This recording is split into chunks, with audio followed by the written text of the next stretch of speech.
volunteer to give them from, so that'll be like what, 7 past?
Guess what? Lovely, lovely. Sounding well, sounding good. Sounding good. We'll be on in 2. We'll be on in 2 minutes.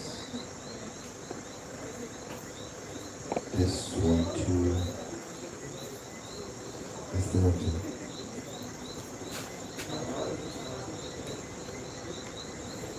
Test 1, 2.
This is Emonews on your live at the Banana Hotel in the Culinary territory for webinar on night number 4. And tonight is the final night of the 4 series webinar. Tonight the ladies will be taking the front stage, and first tonight we have Alexa, Gwyneth, Natasha, Green, and Miranda.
A pleasant good evening. We're live at the webinar on Kalinago with our panelists, Miss Annette Thomas Sanford, Gwyneth Frederick, Natasha Green, Wheeler Cyril, and Miranda Langley. So it promises to be a very fruitful discussion, and we would like to wish you a pleasant viewing.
Good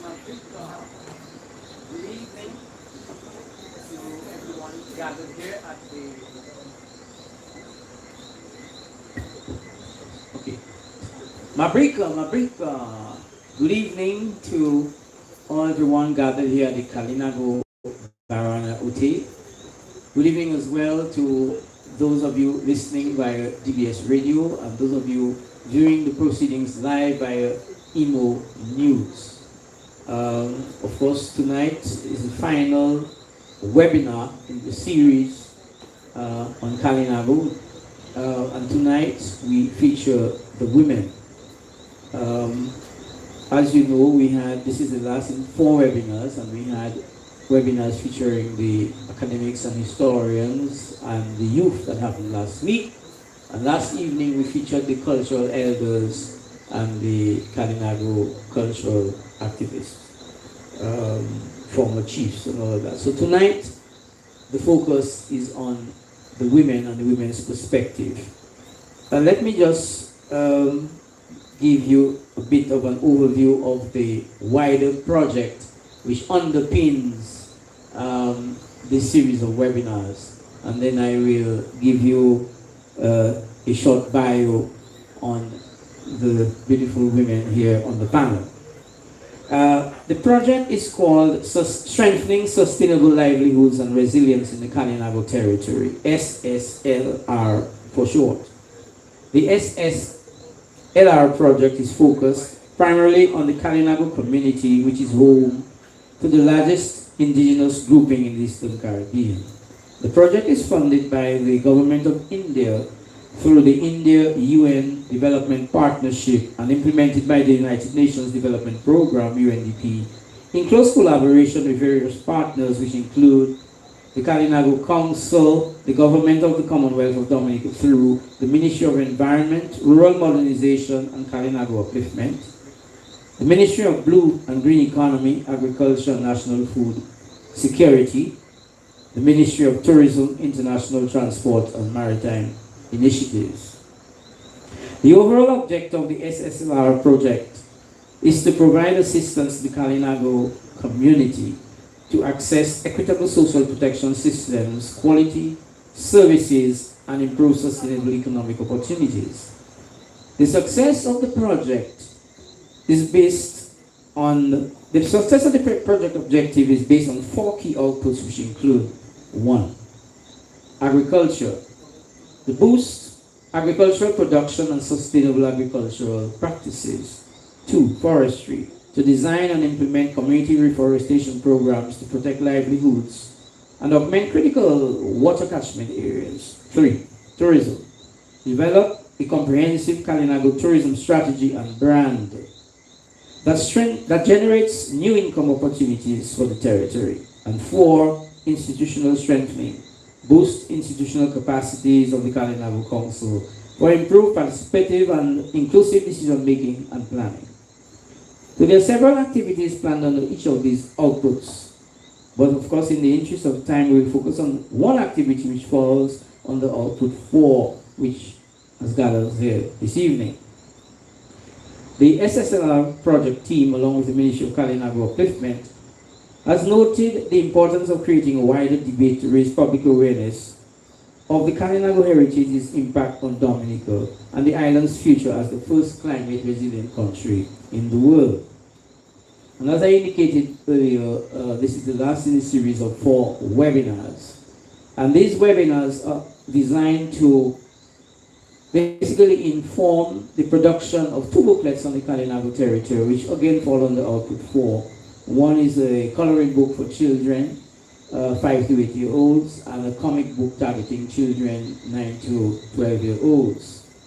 And the information that we can gather from these webinars will also inform the retelling of the Kalinago story, the retelling of the Kalinago narrative, and which will inform like future productions, publications, audiovisual productions, documentaries, and so on. So these webinars are designed to bring out the critical issues and perspectives of different sectors of Kalinago community. Hence, the elders, the chiefs, the youth, the former chiefs and so on, and now the women. So we get a broad perspective, a cross-sectorial perspective on the issues. Let me now do a short bio on each of these panelists. I will do it in the sitting order, starting with Gwyneth here.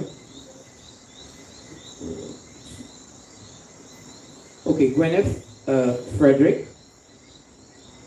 Gwyneth Cyril Frederick is the manager of the Kalinago Barana OTA KBA. Previously, she served as compliance officer for the Dominica Social Security for the Eastern District. She holds a Bachelor of Science degree in Management with International Business from the KBL campus of the University of the West Indies, UE. Before university, Ms. Frederick was the Community Liaison Officer for the Caribbean Development Bank funded Kalinago Territory Capacity Building Project. She has also served as an information officer at the then National Development Corporation, NDC, and as the marketing officer assigned to the European countries. Additionally, she is a member of the Kalinago Events Committee and president of the School Parents Teachers Association. And then we have Natasha Green. Yes, you might want to just tag her. Next in line here is Natasha Green. She was born and raised in the hamlet of Saliba in the Kalinago territory. For most of her teenage years, she was an active youth leader and community volunteer. Previously, she served as technical officer of the Ministry of Tourism from 2017 to 2021 and the Community Youth Development Officer of the Ministry of Kalinago Affairs from 2013 to 2017 as an intern under the National Employment Program, UNDP. She holds a bachelor's degree in sociology from the University of the West Indies, KBL campus in Barbados, and is currently pursuing a master's degree in project management. Natasha Green is a founding member of the Kalinago Connections Incorporated, a local NGO which is focused on supporting socio-economic development in the Kalinago territory. She is an avid entrepreneur who owns and manages Tilu Kanawa Enterprises, her own indigenous brand, which includes a restaurant and souvenir component promoting traditional cuisine. Additionally, she is the current cluster project manager for the Dominica Community-Based Tourism Project, which targets the Kalinago services providers and the Dominica Essential Oils and Spice Cooperative. Natasha hopes to continue using her business and brand to promote Kalinago heritage through traditional cuisine, creating everlasting experience for locals and visitors alike. Natasha Green. 3, Miranda Langley. Miranda Langley Aka, or also known as the Kalinago Cultural Queen, was born June 17, 1965 and is the fourth of several siblings. At the age of 12, she joined the Carifuna Cultural Group, which spurred her passion for culture. Upon completion of the junior secondary program, she continued her education pursuits at the Dominica Social Center and was certified in early childhood education. She then taught at the Saliba and Badaco preschools for 2 and 3 years respectively. In 1982, she attended a powwow celebration as a member of Carifuna in Canada and received theatre training. She further represented Carifuna at Carifesta in Barbados in 1981, Trinidad in 1994, St. Kitts in 2000, Suriname in 2008, and Trinidad in 2015.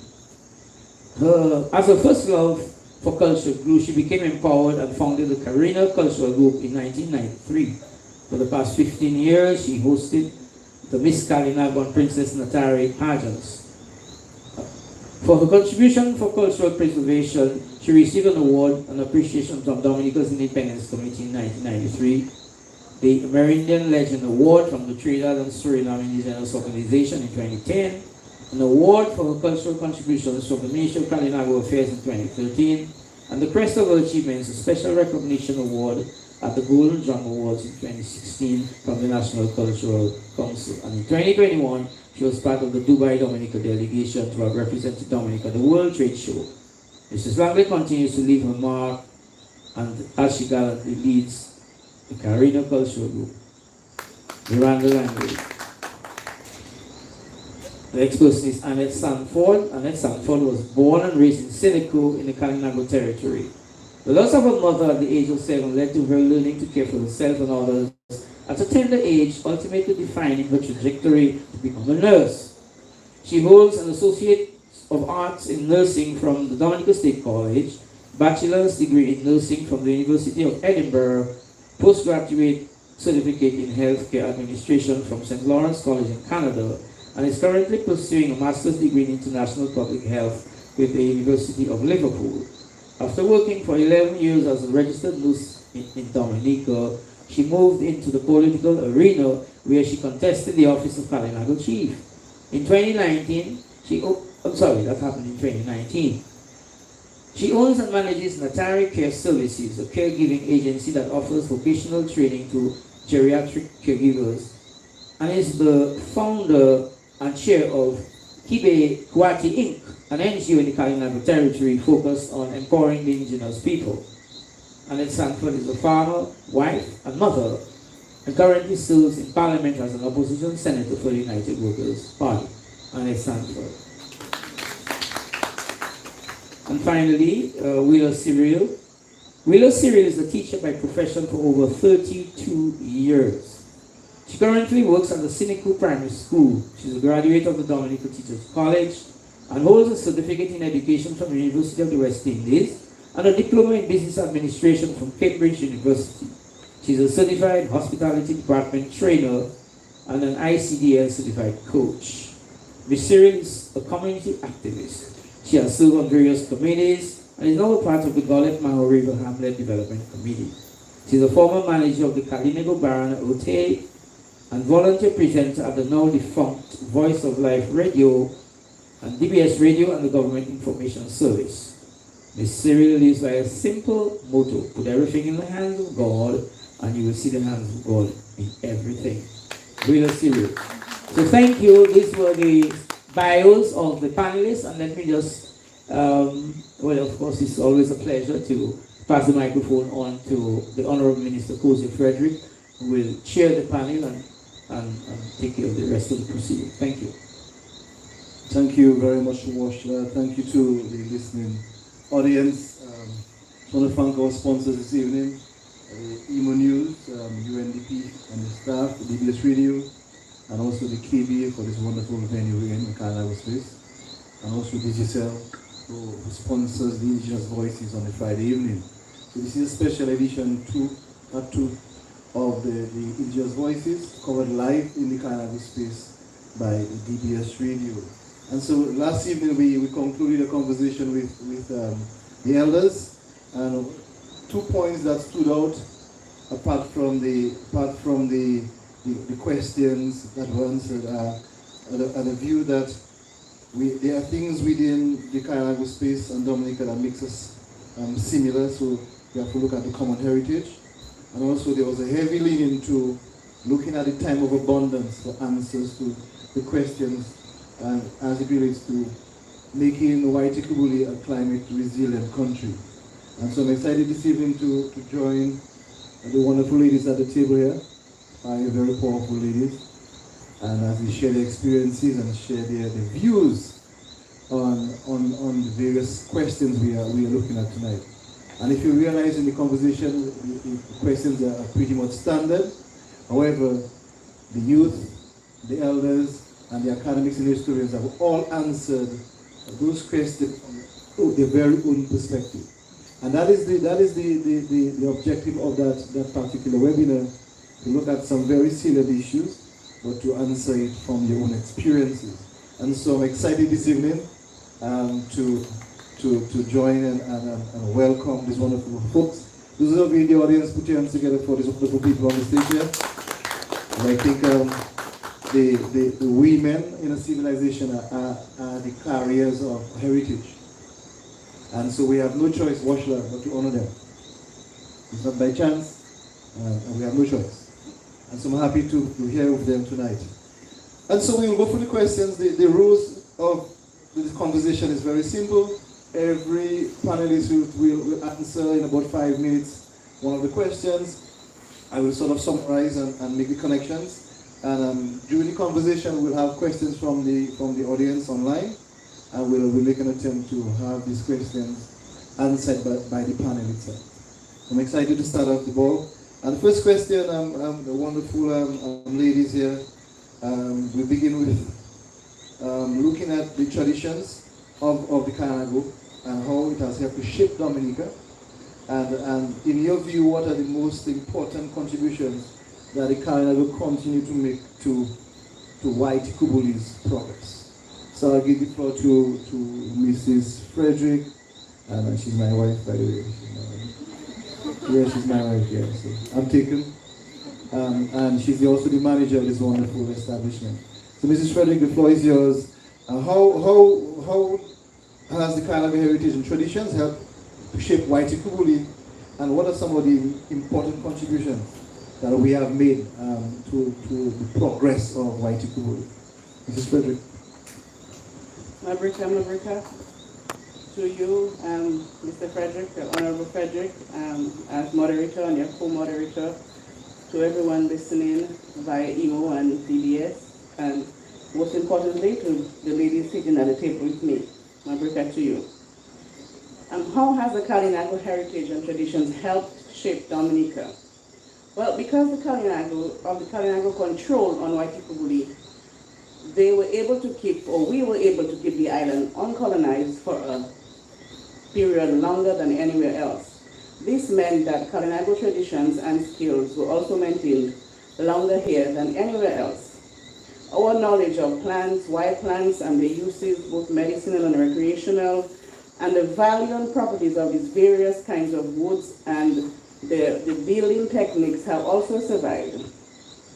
We can call on the names of some of the trees like balata and carapit and zikak as fruits, and kashima. You know, we have some of the communities in Dominica that still carry the Kalinago name. For example, Kalibishi, Koliho, one of the hamlets here in the Kalinago territory, Bataka, Meru, Biosh, and I'm sure you all know a lot more. Also, if you look around Dominica, we will notice that our architecture has impacted Dominica, how Dominicans build their homes, not just in the Kalinago territory, but if you look at some of the buildings in Roseau, they are built what we call Kalinago style, and those are the buildings that withstood Hurricane Maria. Fishing is one of the primary activities of the Kalinago people. And now fishing is a big industry in Dominica, but fishing was just a simple way of life for our Kalinago people. That's how the men fed their families, fishing and hunting. We now have what we call the Community Day of Service, but we can attribute that back to the Kalinagos, what we call Kudme, where you go to help each other. But now, we have given it a name and call it Community Day of Service. So this is a Kalinago construct. The boat making, we use our boats. The Kalinagas were famous for boat making. We are still very famous for boat making, and there are boats from our Kalinago boat makers in most of the communities in Dominica that do fishing. They can even amend them to take motors and not just using the oars. Trading, way before ferries and cargo boats came into play. The Kalinagos were trading up and down the waters, that was our backyard. And that's how nowadays we go to Roseau. Before we would have gone to sales and Guadeloupe and Martinique to shop. So we were always up to date on cheese and sausage and biscuits and other spirits. And we asked what is the most important contribution that the Kalinagos have made to Dominica's progress. And when we look at tourism, you cannot come to Dominica and not take a visit to the Kalinago territory. You cannot not come to the Kalinago Barana Uti. You cannot leave without owning a Kalinago basket or some form of Kalinago art or craft. Agriculture. The Kalinagos were also known for the way that they farmed the land. And that was what the women did. The women in the Kalinago tribe were the ones who planted the gardens, the cassava and everything else, while the men went out and hunted and they fished. And the women stayed home and took care of the families and took care of the gardens. So they were the ones who knew the right month to plant. If their husbands came home with a bad stomach ache they were the ones who knew what to make. If your husbands were tired, they know what tea to give you, to ensure a nice, calm sleep. So, the women are powerful, so, and we still are up to today. But while we talk about the most important contribution of Dominica, or the Kalinago to Dominica's progress, we need to look inward and talk about education. Because at present, all of our government-owned primary schools are manned and managed by women. And all of the positions within the Kalinago territory, that are quote-unquote important and are very powerful, they are held by women. I manage the Kalinago Barana Hotel. Next to me is Natasha Green. She is the owner and manager of Tilukanawa. She's also the cluster manager for the Kalinago Cluster Project, which is a $300,000 project that Complete Caribbean and the Ministry of Tourism is implementing within the Kalinago territory and the Southeast. We have Miranda, who is a cultural activist. We have Senator Sanford. We have Wheeler, who is a teacher and an activist, community activist. We have lawyers. We have doctors. In every sphere of the profession in Dominica, you can find a Kalinago.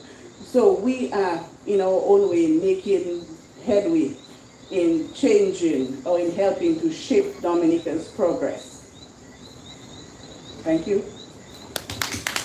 Thank you very much, Mrs. Frederick. And just to wrap up quickly what she said, she spoke to, and the fact that the resistant efforts of the Kalinago people ensured that the white privileged land space remains safe, and so there's a longer tradition of experiences that survive in that space. The medicine, the architecture, the village names, and the fishing, the building, and the concept of kud leg in the hand, a trade, and also the Kalinago space is one that speaks highly of in tourism circles, and also in agriculture. There's been a lot in through the fisher folks. But you made a very, very important point. And as you can see from the head table here, we have women being very powerful professionals. And so women have been a pillar, it appears to me, within the Kalinago community and also at the national level as white Kubulians. And we'll move on to Natasha, just briefly, heritage and traditions, how it has helped to shape Dominica, and so what are the most important contributions that we have made to white Kubu. Natasha, the floor is yours. Good evening, everyone. For those of you who are present here with us and those who are listening via social media, Emonews and DBS, thank you very much, Mrs. Frederick, for your contribution thus far and for leading the conversation with the rest of us. So the three key points that I want to speak about is the impact as it relates to tourism, the Kalinago language, and the arts and crafts. So Dominica is very reliant on the tourism industry as one of our most prominent industries, which contributes to our economic development. And as the Kalinago community on its own, we add value to that sector as a special niche within a destination. The community exemplifies cultural tourism, indigenous tourism, community-based tourism, which increasingly visitors are looking to indulge in. It is not only our heritage sites and attractions, but it is also our reliance on traditional practices like boat building, cassava bread making, craft making, traditional housing, which to a certain extent has been commodified, but it still helps to create an appeal to visitors who are intrigued by different cultures and who want to learn and immerse into different cultures throughout the world. Essentially, marketing of Dominica is not done without the inclusion of the Kalinago people or the indigenous people of Dominica. If you look on every magazine, every brochure, every website, every video recording, there is some semblance of indigenous people or there is some information related to the indigenous Kalinago people of Dominica as a must-see when you visit Dominica. Sometimes you may not even be aware that your image, or as a Kalinago person, your image is being used on a brochure or magazine. If you visit a local supermarket, for example, recently I have seen that some of these supermarkets are printing Dominican images, and some of them have Kalinago women or craft makers on their packaging. Sometimes we're not aware of it, but we are used as part of the packaging for Dominica as a general destination. Despite being an ecotourism destination, Dominica is recognized as one of the countries which has the last official settlement of indigenous people, and as such, we add to the product that Dominica is offering. As it relates to language, for the average Afro-Dominican, it is probably easy to dismiss the idea that Kalinago has little contribution to Dominica. But these are some of the people themselves who reside in communities which has retained the indigenous Kalinago names for these communities. For example, you have Itasi at Penville Vacas. You have Tukari, which is popular for the Keeping It Real restaurant. Kulibistri, Layu, Kana Heritage Park, all these areas. And these communities have not only retained indigenous names, but they also have branded opportunities or offerings related to those names. For example, you have Itasi cottages or Kalebishi lodges. So they have retained the names and they have branded offerings around the indigenous names within those communities. Other local initiatives have sought to adopt original Kalinago names for sites. Up to recently, the Casibus Tourism Development Committee has adopted their indigenous name for the community, which is Culinary. So they are now Culinary Tourism Development Committee. You have local chefs who are adopting Kalinago words and names into their menus. For example, you have Nyanda Charles, Chef Nyanda Charles, who has recently launched the Watu open fire cooking event. And they are sort of incorporating our indigenous language into whatever they're offering. In addition to that, you have, on the national level, you have the adoption of the Waiti Kubuli, which is the original name Uwaiti Kubuli for Dominica, tall is a body. You have the Waiti Kubuli Artists Association, you have the Waiti Kubuli National Trail, you also have Waiti Kubuli Adventure Tours and more. So even while there has been a call to change Dominica's original name, Dominica to this original name as Waiti Kubuli, it's not possible at this time, but at the national level you can see the influence where individuals, businesses, groups are adopting some semblance of the indigenous language into whatever they're doing. So I think I have 0 minutes left. Thank you. Thank you so much, Natasha, for this. Briefly, she highlighted tourism, and I think this is a key point here in her presentation, and making connection with what Mrs. Frederick said earlier on, and adding value within the white Caribbean space. Tourism is key, and in the marketing of the country itself. That's a key point here. And it would appear from the conversation from Ms. Natasha here that all types of tourism can actually function within that space. Ecotourism, cultural tourism, and community tourism in its entirety. And also she spoke about the language. And it appears to me that the language is very much alive, because it's alive in the names of people, in the name of companies, in concepts, in villages, in sites, plants and animals, and what we now know as Creole is actually leans heavily on that language. So the language seems to be very, very much alive. The Kalinago Queen, are you ready? I always say that we want to know what your views on the kind of heritage and tradition, and how you have helped to shape Dominica, or Waiti Kubuli, and in your view, what are the most important contributions that we have made to Dominica's progress? Thank you so much. Mabrika, to our Minister for Kalinago Affairs, and Mr. Frederick, to our moderator, Oshla, and of course to the various media platform, of course to my colleagues right here.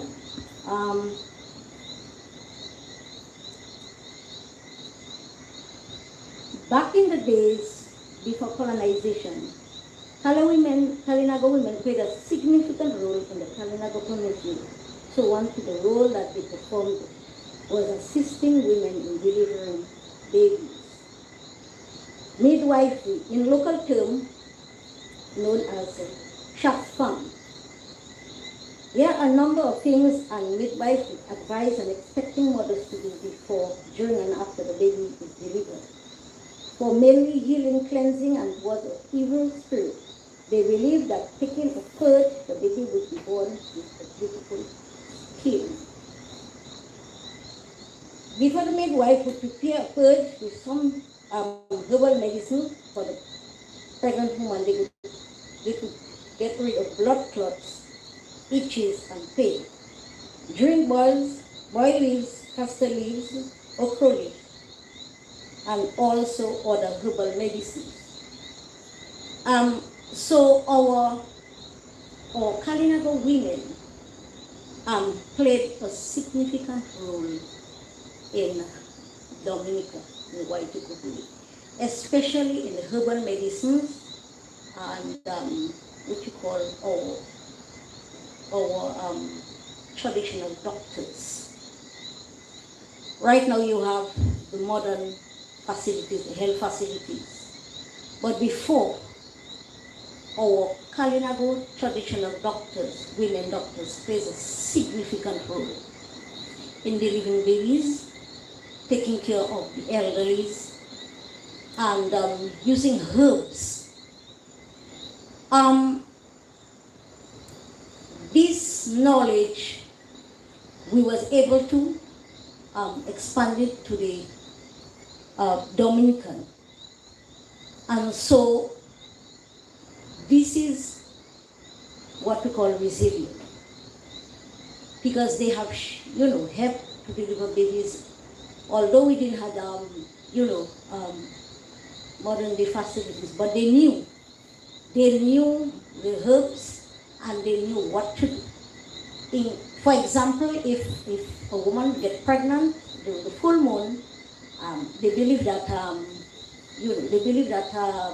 that child would be born like the moon phase. So, yeah, like a baby, yes. We have played, or Kalinago women has played a significant role in health and well-being, health care.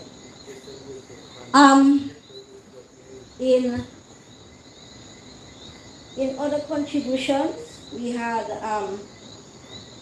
our Kalinago women has participated in national pageants, like the Queen pageant, National Carnival Queen pageant, and then they have won, several national Queen pageants. And then you had people like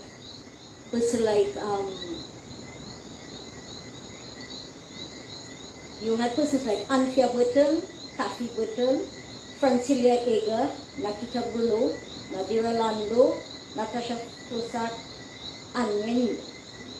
So we, the Kalinago people, has played a very significant role in contribution to Dominica's culture and heritage. Thank you.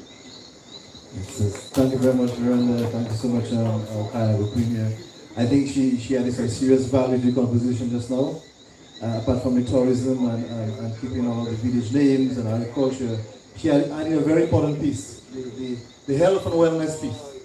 And in a sense, the conversation she's adding here is that what we speak now as wellness and healthcare is something that is not new at all. It's something that existed within the Kalinago civilization. And so the delivering of babies, the use of medicines, and what we now know to be alternative medicines, what people use, and also how do we detect features as it relates to pregnancies, etc. But she also made a very important point regarding the importance of women on the national level, and so women involved in pageantry. So we know for a fact there are the women who have won the Kalinago Queen pageants, and also the work day pageants. And so we have not only kept that pageantry and the livelihood of women or the actions within the Kalinago space, where we have added that at the national level. And we have a little queen here, a little princess here, a couple years ago. Adisia Button, who won the pageant as a junior queen. And so you see we have had that experience. So I'm very excited that you could add those two pieces, Miranda. Kalinago Queen, the medicine part and also the pageantry part. Annette, Senator Annette, would you like to weigh in? You want me to just go for the question or are you good to go? You're fine, you're good to go. Let's roll. A special good evening to you, Mr. Frederick, Honorable Frederick. Good evening to Mr. Rabes and to the organizers and the rest of the team. Thank you for inviting me here. I must say it's not the first time that I'm being invited to a forum where the Honorable Frederick has helped organize.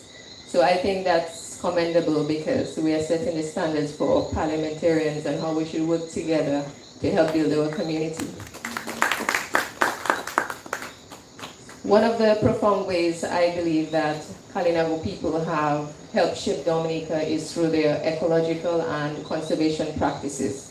These practices, I believe, have helped and assisted and somehow forced Dominica to remain true to its identity, that is the nature island of the Caribbean. And just to bring into context what I'm saying, I just want to share with you a book that I got. It says, The History of the Island of Dominica. I got it as a gift. And it is written by Thomas Atwood and his experiences during the 1700s and what he thought of the indigenous people back then. So in 1791 he wrote, "It is much to be regretted that since this island has been in the possession of the English, so little pains have been taken to cultivate a union with these people, as they might be capable of essential service to its internal security, especially against the accumulation of runaway Negroes in the time of peace, and in war, they might be induced to join its defense, should it be invaded.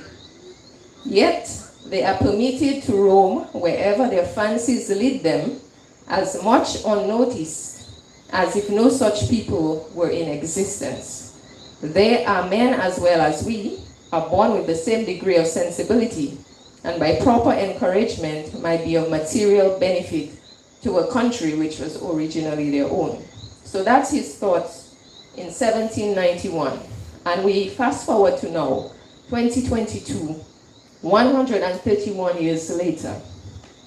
Look at us now. Indigenous people are internationally recognized. Indigenous people are more visible around the world. And that is because of our conservation and ecological practices. And I will tell you why.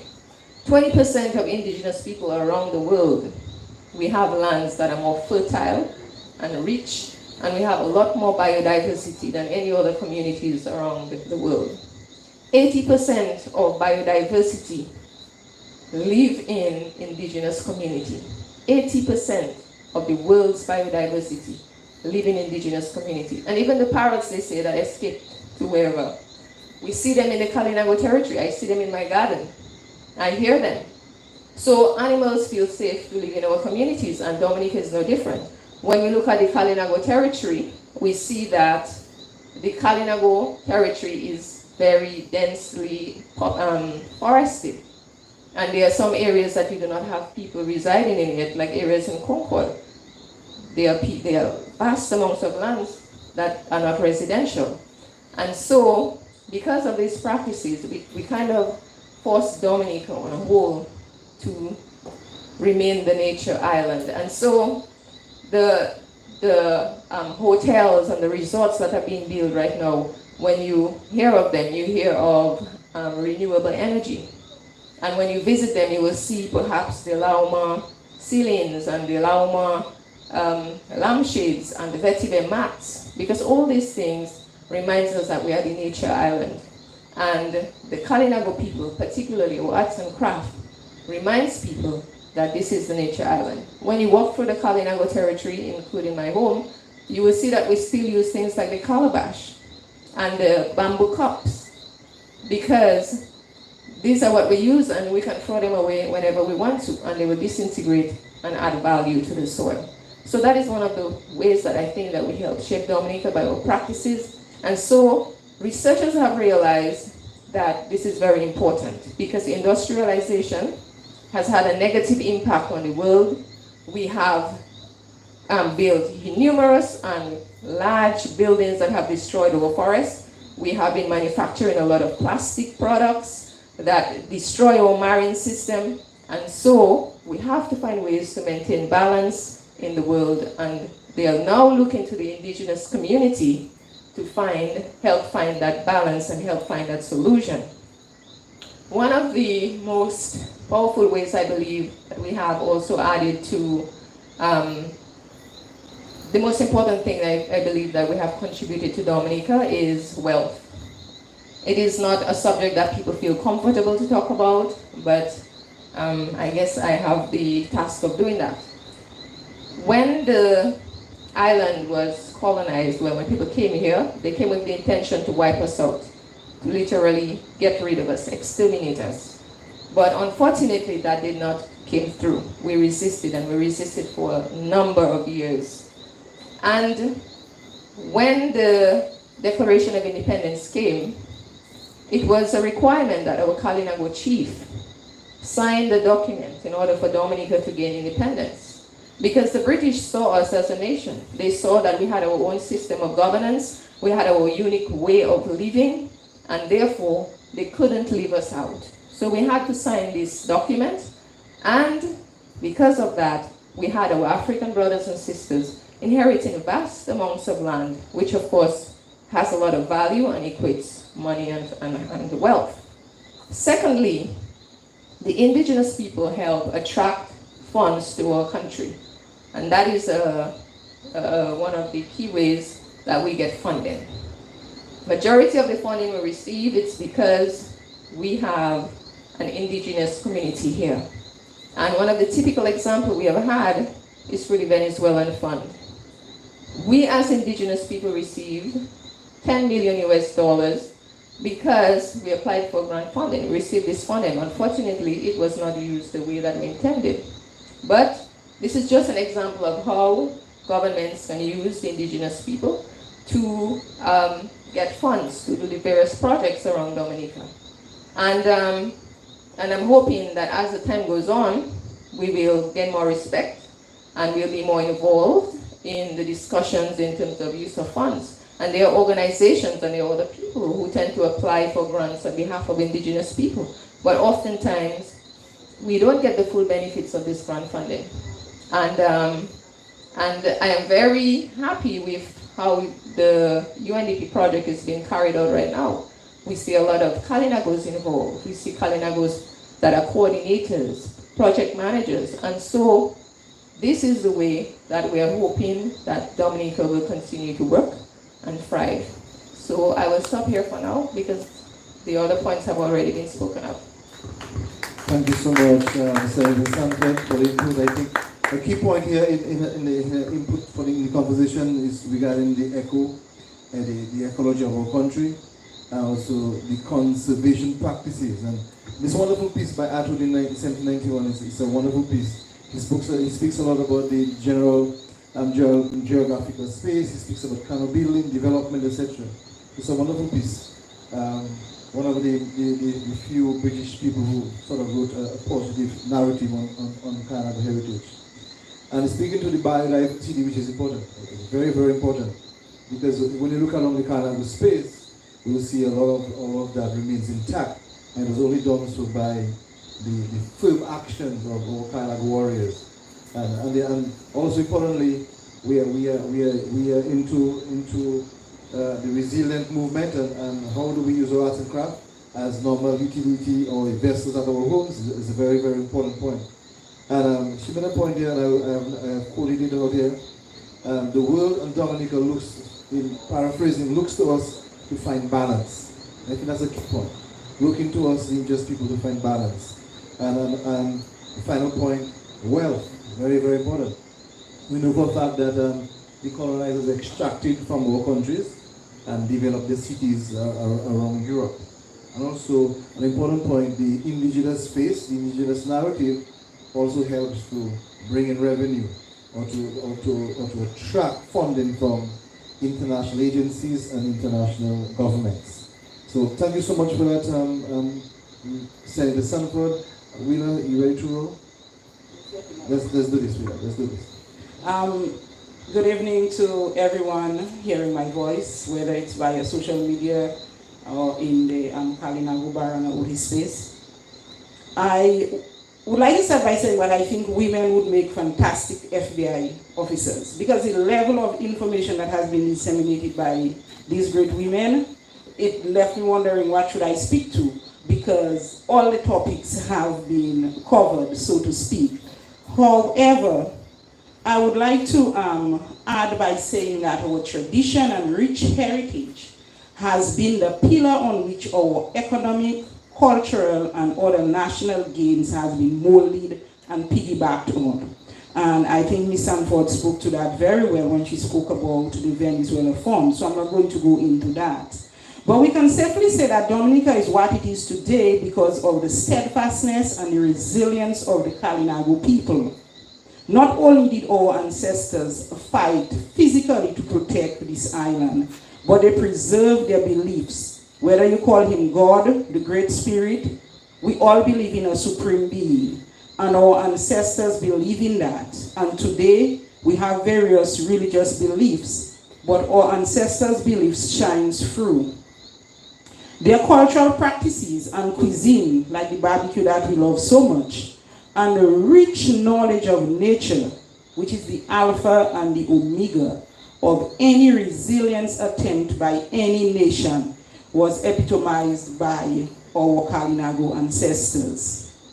And long before all this greenhouse effect, which is resulting in our flora and fauna depletion, our ancestors had the foresight and the wisdom to treat nature with the utmost respect that it deserved. They were not as callous in their behavior as we are today, because right now we are grateful that the UNDP is reforesting the Kalinago territory.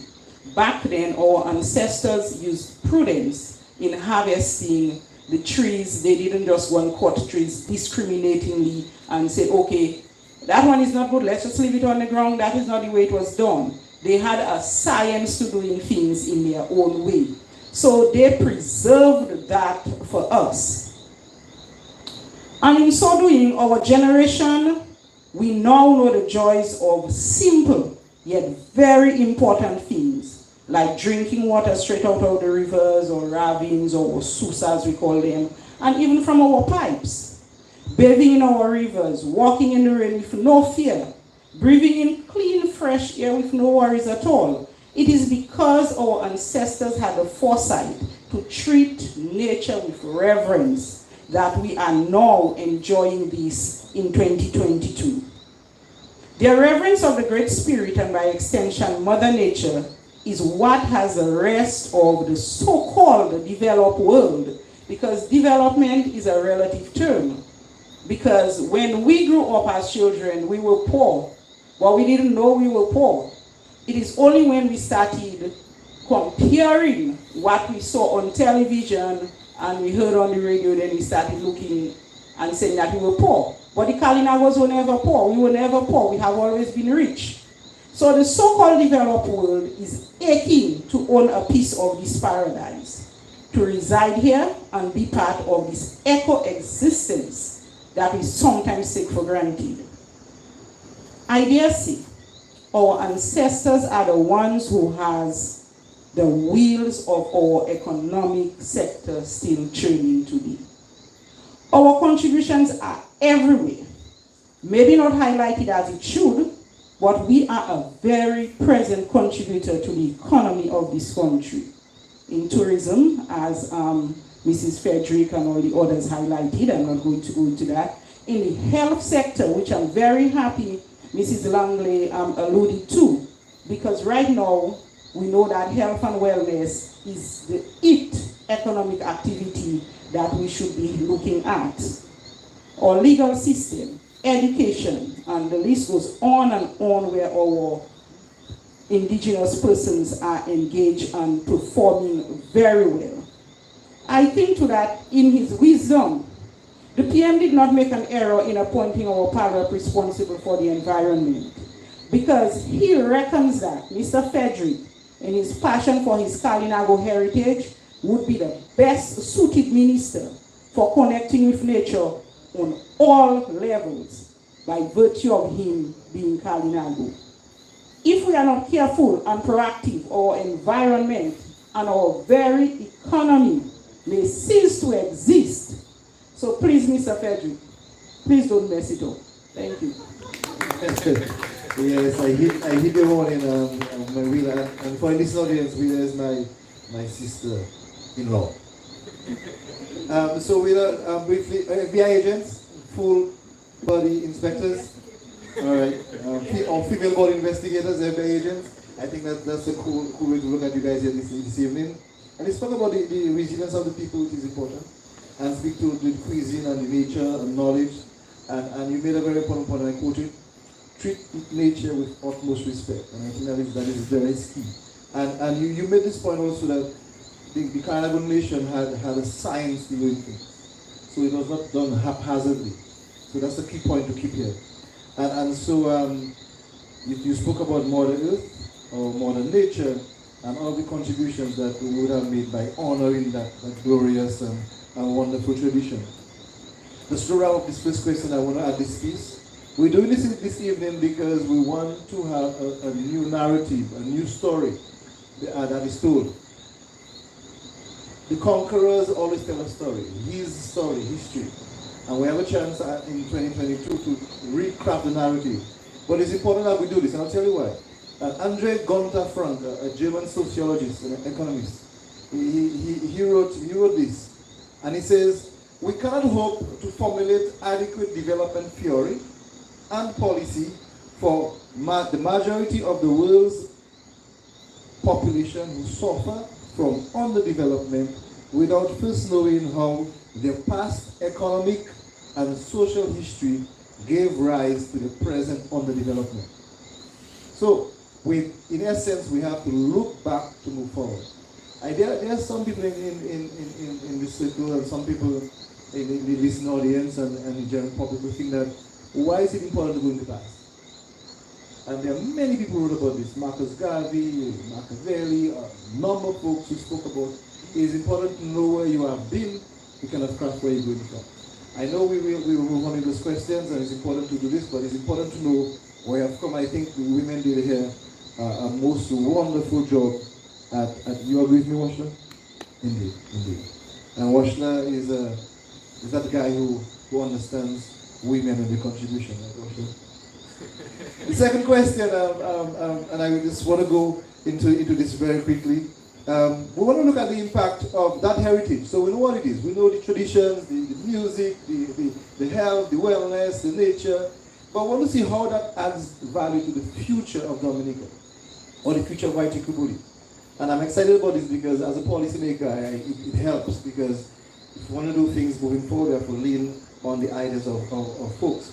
And within that also to consider that within the context of resilience. So what is it that we can take off from our traditions and heritage to craft a better future for White people? Mrs. Frederick, Madam, you want to start off?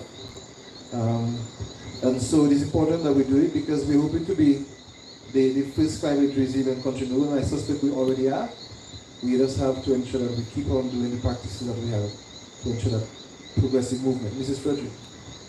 Okay, Kalinago heritage for the future of Dominica in the context of Dominica becoming the first climate resilient country, and also in the context of women. As we have said earlier, women had the most important role in Kalinago culture as planters of vegetables and root crops, where the men cleared the lands and hunted. The women would have made the baskets and the cassava, and we also produced clay pots and bowls. And for future generations, the maintaining of this skill has to be passed on.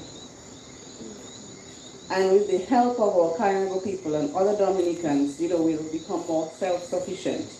And we have these small cottage industries, yes, within the Kalinago territory, and we can take an example from that. But we need to monetize these industries. We have the craft shops and we have the craft vendors who are very good at what they do. They are excellent at making the baskets and are excellent at making the bamboo cups and the ones from coconut. But we need to be able to add value to this and monetize these industries for the women. And if we can do that, the rest of Dominica can take a page from the Kalinago territory. The use of our architecture, as we spoke about earlier. Our architecture survived Hurricane Maria. The rest of Dominica should look to the Kalinago territory when rebuilding to ensure that the climate resilient homes that we are building, has something to do with our Kalinago architecture. The Kalinagos are the pioneers of health and wellness, as we have said this evening, and that is no joke. And our knowledge of herbs and teas and the uses and the natural baths.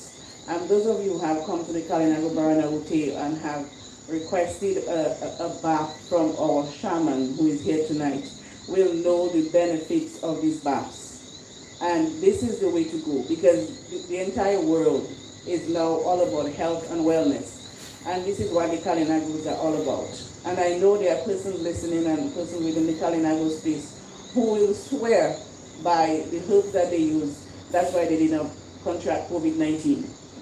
And even when they got it, the medicines that they made for themselves was what cured them instead of going, further.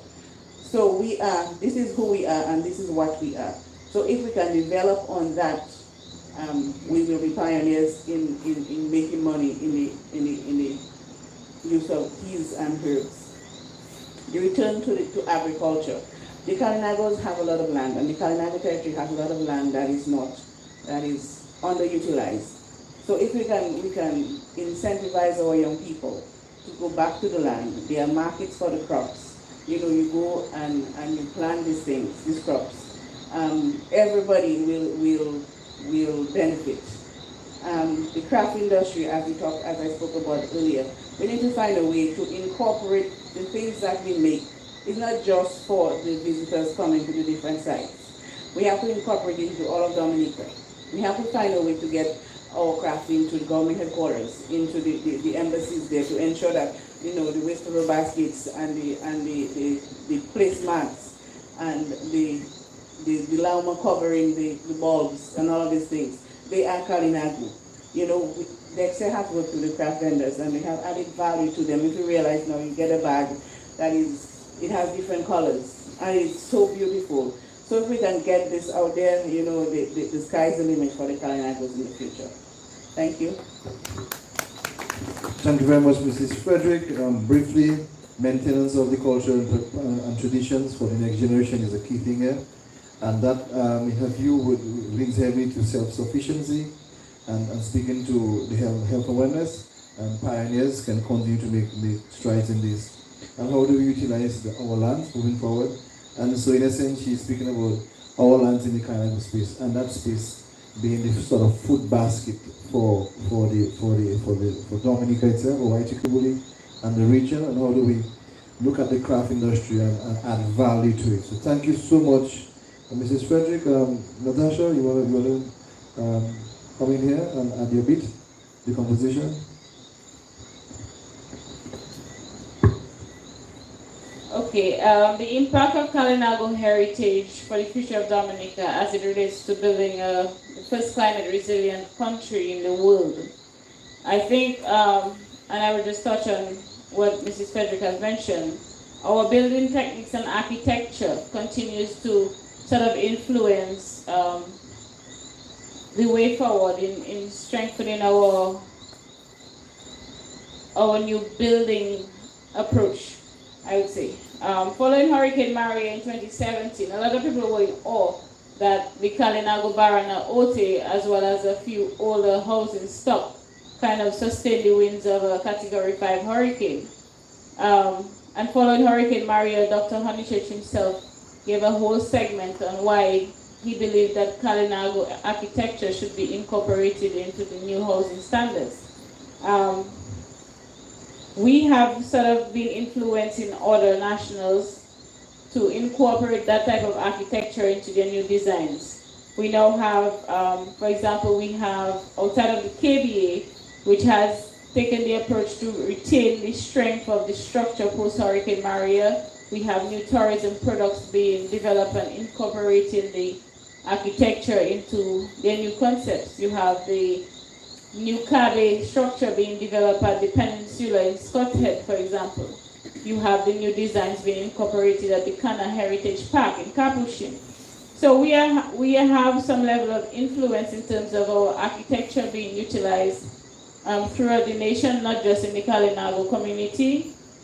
Similarly, we have other service providers, individuals who are trying to incorporate designs into their own little cottage industries, especially those who are on the beach fronts, building tiki huts, which resembles the little Kalinago huts with vetiver or shingles or something of a similar nature.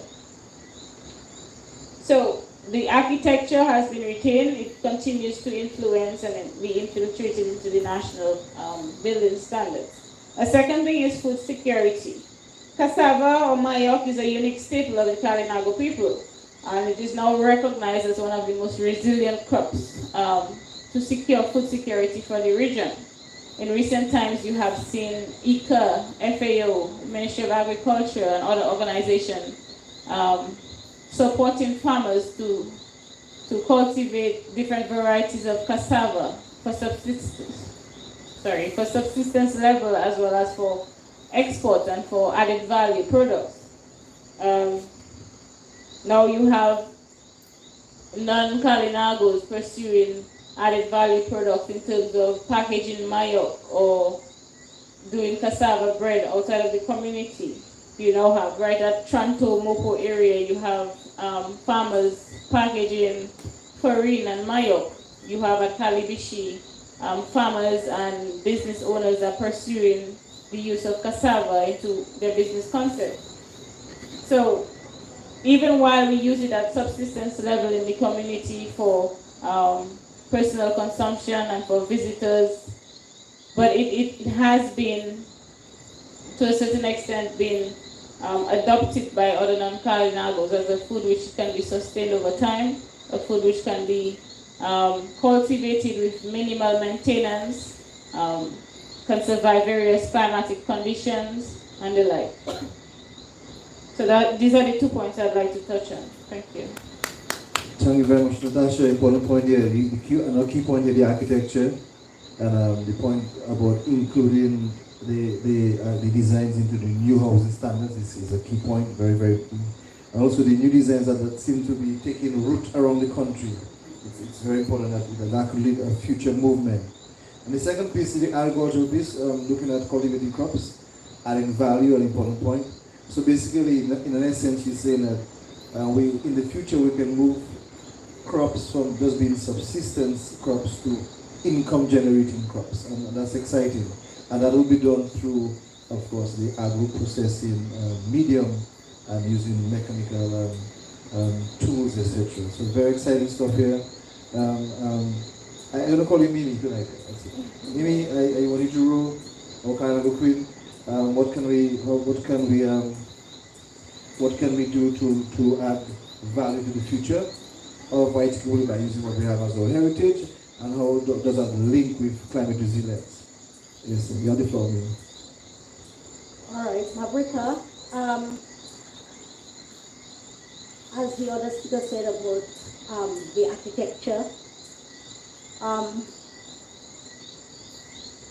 I see that especially the people who are living on the roadside, along the street, road, that our architecture should be it should be designed in Kalinago style. You know, Kalinago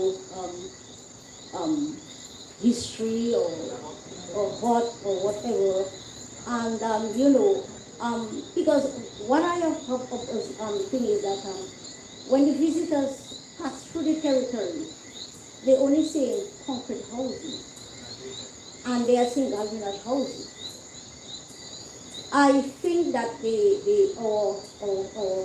should be an educational program, an encouragement, and support financially to teach or to tell or people that they need to enhance on the traditional houses. So when the visitors pass through the territory, they would see Kalinago structures.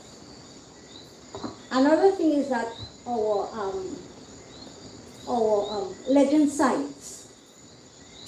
Our legend sites has played a very significant role in tourism, especially the escalated chain. The escalated chain has been known. It has been visited. It has a lot of visitors have visited the escalated chain.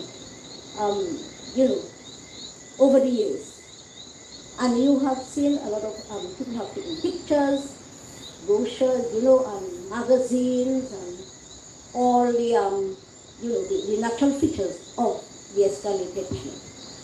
I think that the escalated chain should be improved, should have washroom facilities, they should have information centers, and also tour guides. We should train our Kalinago tour guide to tell the visitor, to tell the story of the visitors about the escalated chain. We also have all the legend sites like the Horseback Bridge, the right here at the Baranaute, the Mermaid Assembly.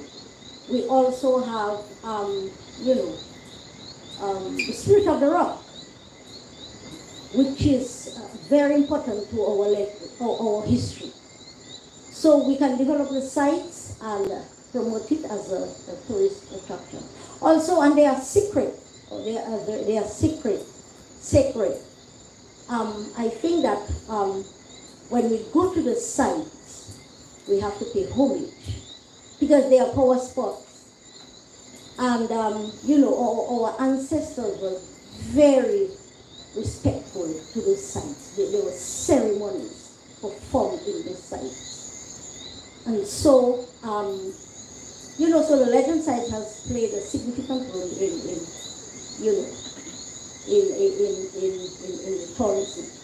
And I think for future generation, we should teach our children to appreciate our legend sites because these are holy sites. And also burial sites. Not only in the territory we have burial sites, we have only around the island.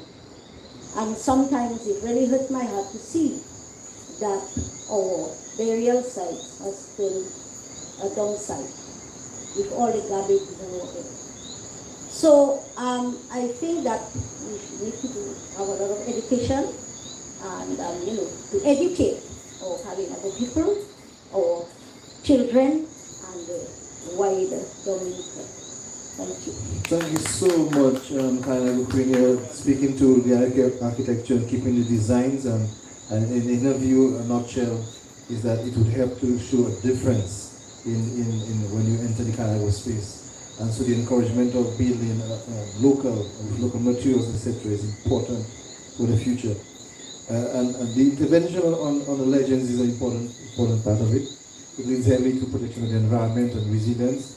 And every indigenous community have myth and legend that tells of our existence as a people. And there's sacred sites, and these sites should be developed, I agree. And these sites should also be treated with respect by everyone. And so we have to go on a drive to educate about all those other sites across the country that are sacred sites, and that will add some more value to the tourism product. We're going to go into the conversation with Senator Sanford. Take it away. Yes, so I kind of handled this question differently because I looked at what it is that we can do to impact Dominica's future. And I just want to share a quote first of all. Like it says, it is one thing to open your eyes and admit that a change needs to be made. And it is a whole other thing to do the work required to achieve that change. And I share this quote because the indigenous people have been struggling for a very long time. And we're talking about cultural survival. and resurgence in our community. And we look at our people, the various aspects of the contributions that we make to Dominica currently, and really and truly does not equate through the Kalinago territory. When I say that to mean that not every Kalinago person are engaged in those practices. There are some families you may ask about the herbal medicines and they wouldn't know a thing. It's because they do not know. There are only few people in the Kalinago territory who engage in those practices. And I believe it is so important that we invest more into these areas. Our herbal medicine. Currently we just have 2 people I know, forgive me if I miss out anybody, but 2 people who do it on a commercial level, which is Fanny O based in Bataka and Francis and Roy O based in Privish River. How do we assist these people to expand? How do we assist them to pass on that knowledge to the younger children at the schools, the students? When we look at culture, cultural dances that we can get so many benefits from, both commercially and also as a people locally, what are we doing to enhance these cultural groups who are still alive in the Kalinago territory? I have Miranda Langley right here with me. Since I was a little girl at the Senegal Primary School, I know Miranda coming to the school and doing her best with the children. But what have we done to really empower her to continue that tradition and to pass it on, continue passing it on to the children so that it can continue? What about our boat making? Currently, I know Beto and this other gentleman from Sensi, there's only 2 people making boats in the Kalinago territory. How can we better assist our younger persons to learn that craft and move on to have a greater impact on the tourism industry? And of course, again, our homes. Well, I'm happy they mentioned it already, because when I speak of it, people tend to make a joke out of it and say, okay, do you want the Kalinago to live in huts? And I'm saying, no. There are houses that you can design in Kalinago architecture that are resilient. And if you look like countries with indigenous people like Canada, you have resilient home built of bricks, but it reflects the Kalinago culture or the indigenous culture. And that is what people need to understand and appreciate. So when we make requests, we are not only making it because we are being selfish, but because we want to maintain our cultural heritage. And when we look at our education system, and I've heard many comments say that the Kalinago people have survived colonialism or colonization. But currently, we are fighting colonization of the minds. We're fighting a system, we're fighting policies, programs, and state laws that we are mandated to follow. If our children go to school in the indigenous way, they'll be sent home because they have to follow the rules. If even our boys, when they go to school, they're encouraged to cut their hair short, they cannot go with long hair. These are rules that were made to assimilate us, to integrate us in the wider society and lose our culture. How do we help and keep this culture, these traditions alive? And all these, I believe, if we nurture it properly, if we invest in these areas, we can have a huge impact on Dominica in every aspect of it: agriculture, tourism, culture. And then we'd better be able to reap the benefits of all of this. Thank you. So thank you very much, Annette. Understand for cultural survival is key, and how do we make investments in a cultural survival? Speaking about the dances and how do we pass on the traditions that seem to be vanishing from our space. And so this is an important point here. And how do we pass on that knowledge? And important to make investments. And so this is very important here. Make investment in all of that knowledge. And the piece on education is also important.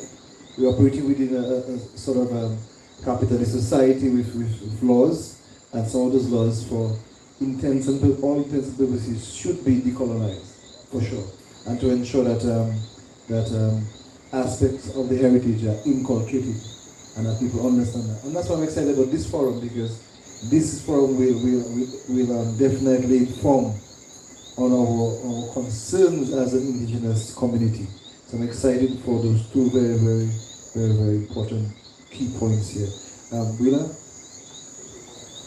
Okay, within the context of Dominica becoming the first climate resilient country in the world, as a nation, we need to look to the knowledge of the indigenous people.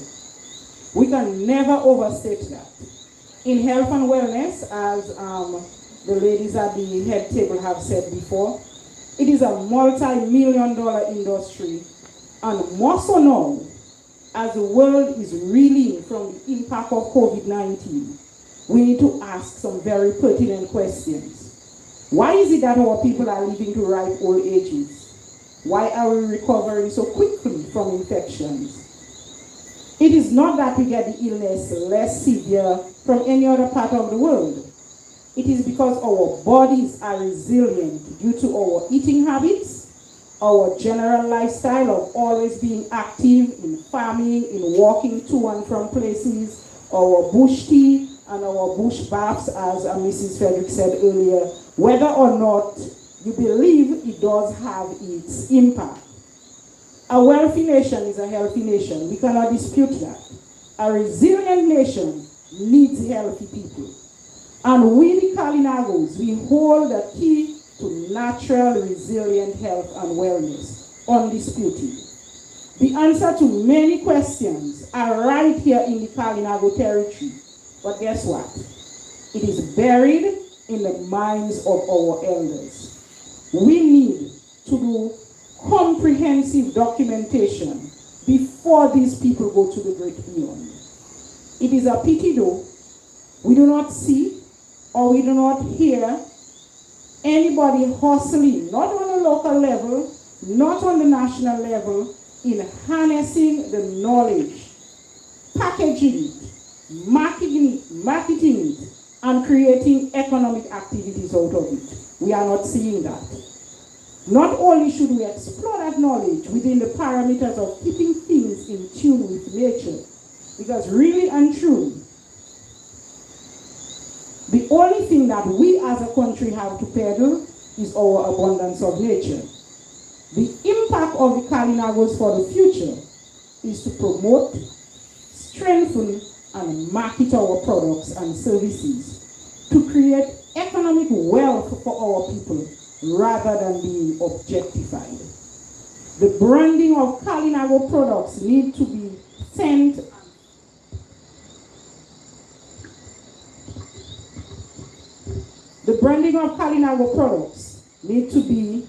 at the center and upfront. Bringing our sites up to speed, like the Barana Ote and all the other tourism sites, needs to be brought up to full potential in order for us to capture that tourist dollar that is going to impact on our local economy and by extension the national economy. Already the other ladies have spoken about all the architecture and the agricultural practices that need to come into the fore, because I know recently the Youth Parliament spoke about the legalization of marijuana, and there were all these pros and cons for legalization. However, decriminalization may be the way forward.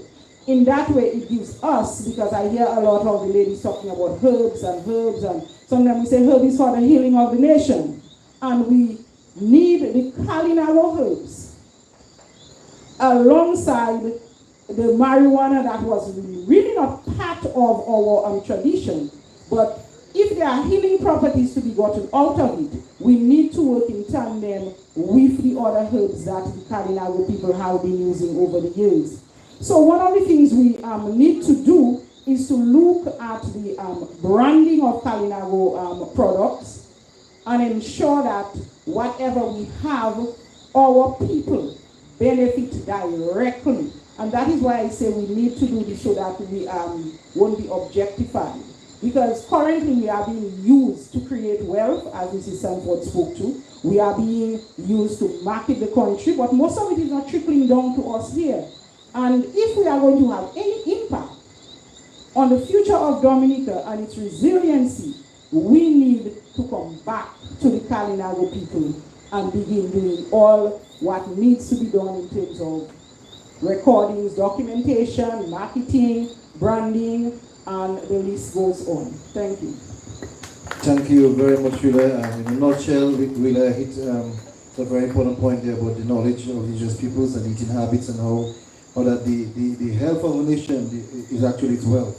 And that's an important point. And she strongly feels that in all our traditions and our parts of our heritage, we can answer some of the tough questions in how do we develop our country. But she's concerned about the documentation and the branding, which is key. And so we have an abundance of nature that she thinks should be used as capital investments to build wealth as we continue to look at the resilient country.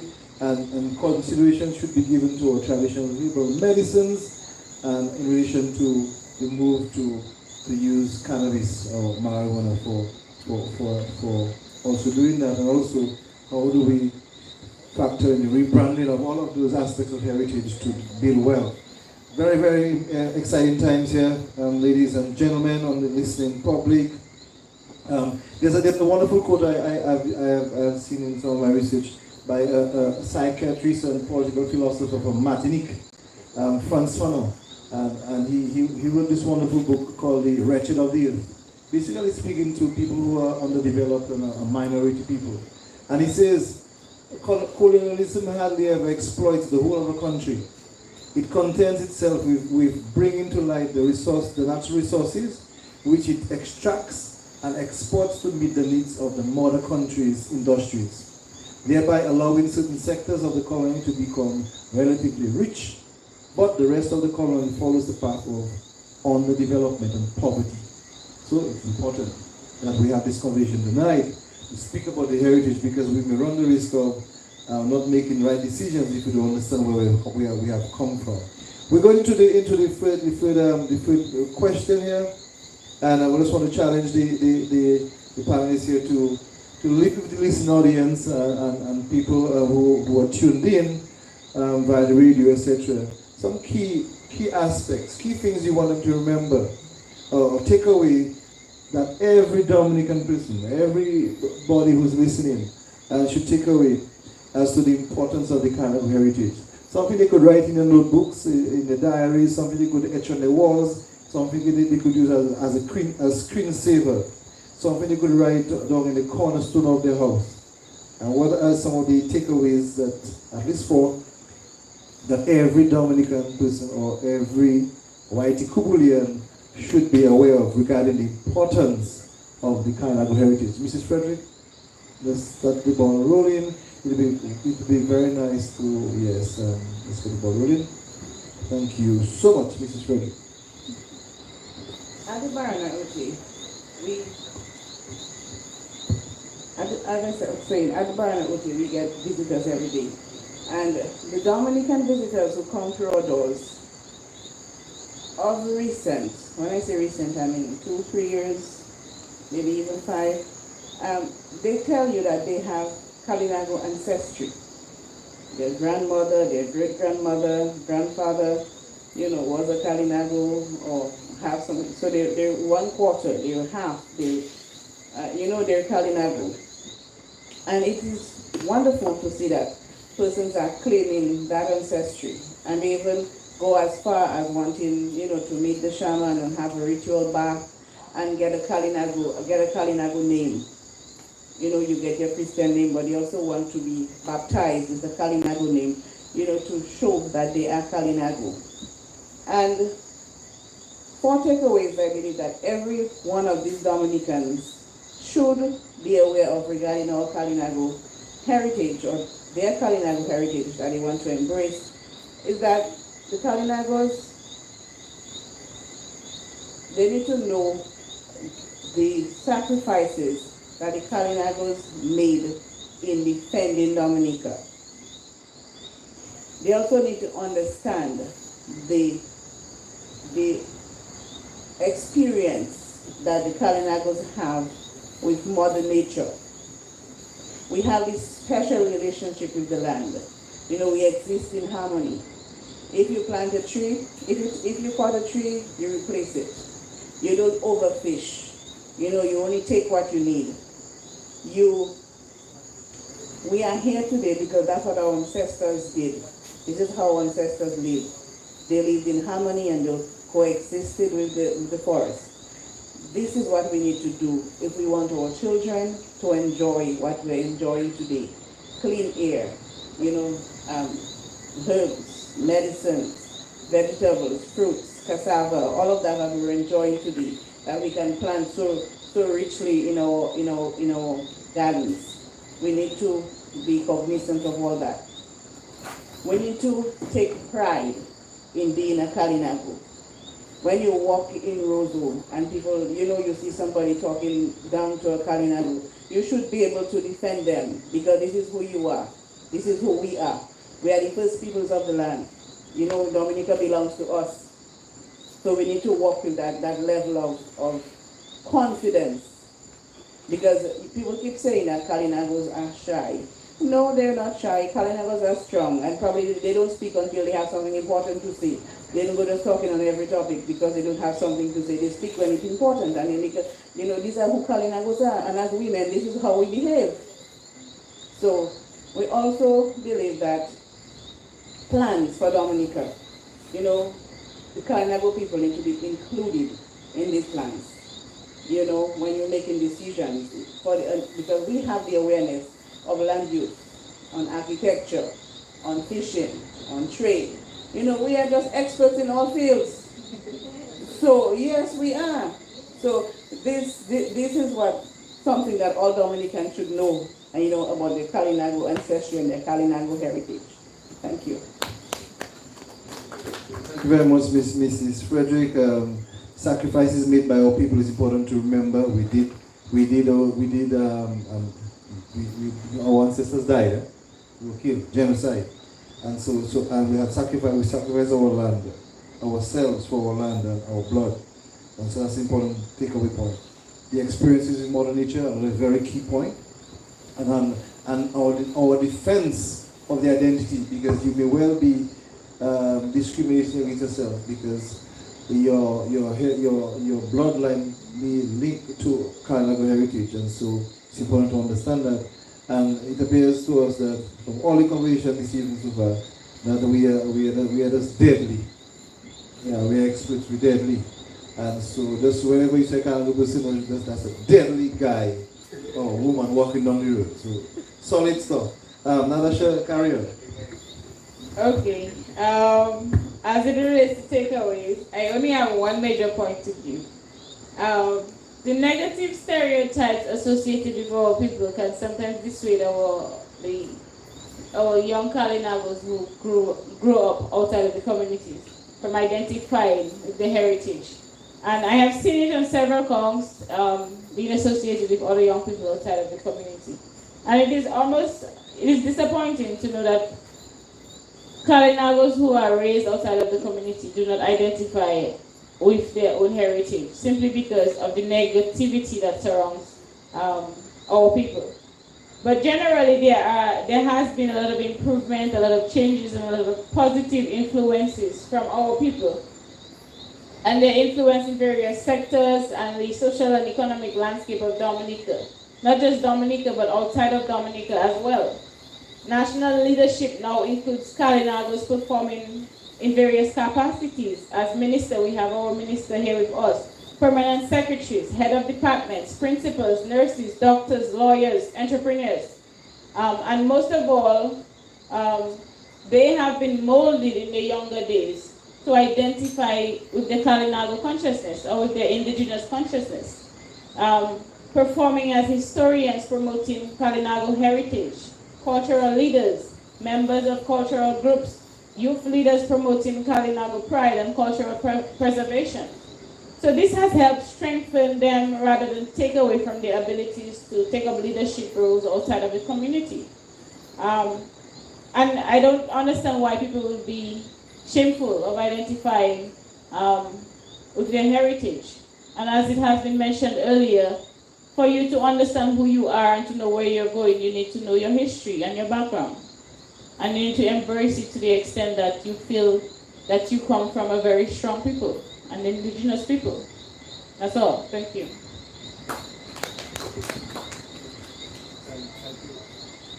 Thank you very much, Natasha. The key point here, that all of the negative stereotypes that exist around and continue to exist, this conversation tonight is helping to dismantle it, because and it is important that we understand that we operate on the local, national, and international level in terms of leadership.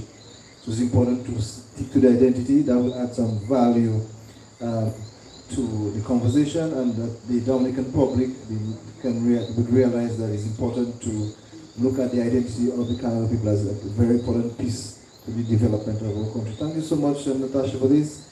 Our Kalinago Queen, takeaway points for the listening public.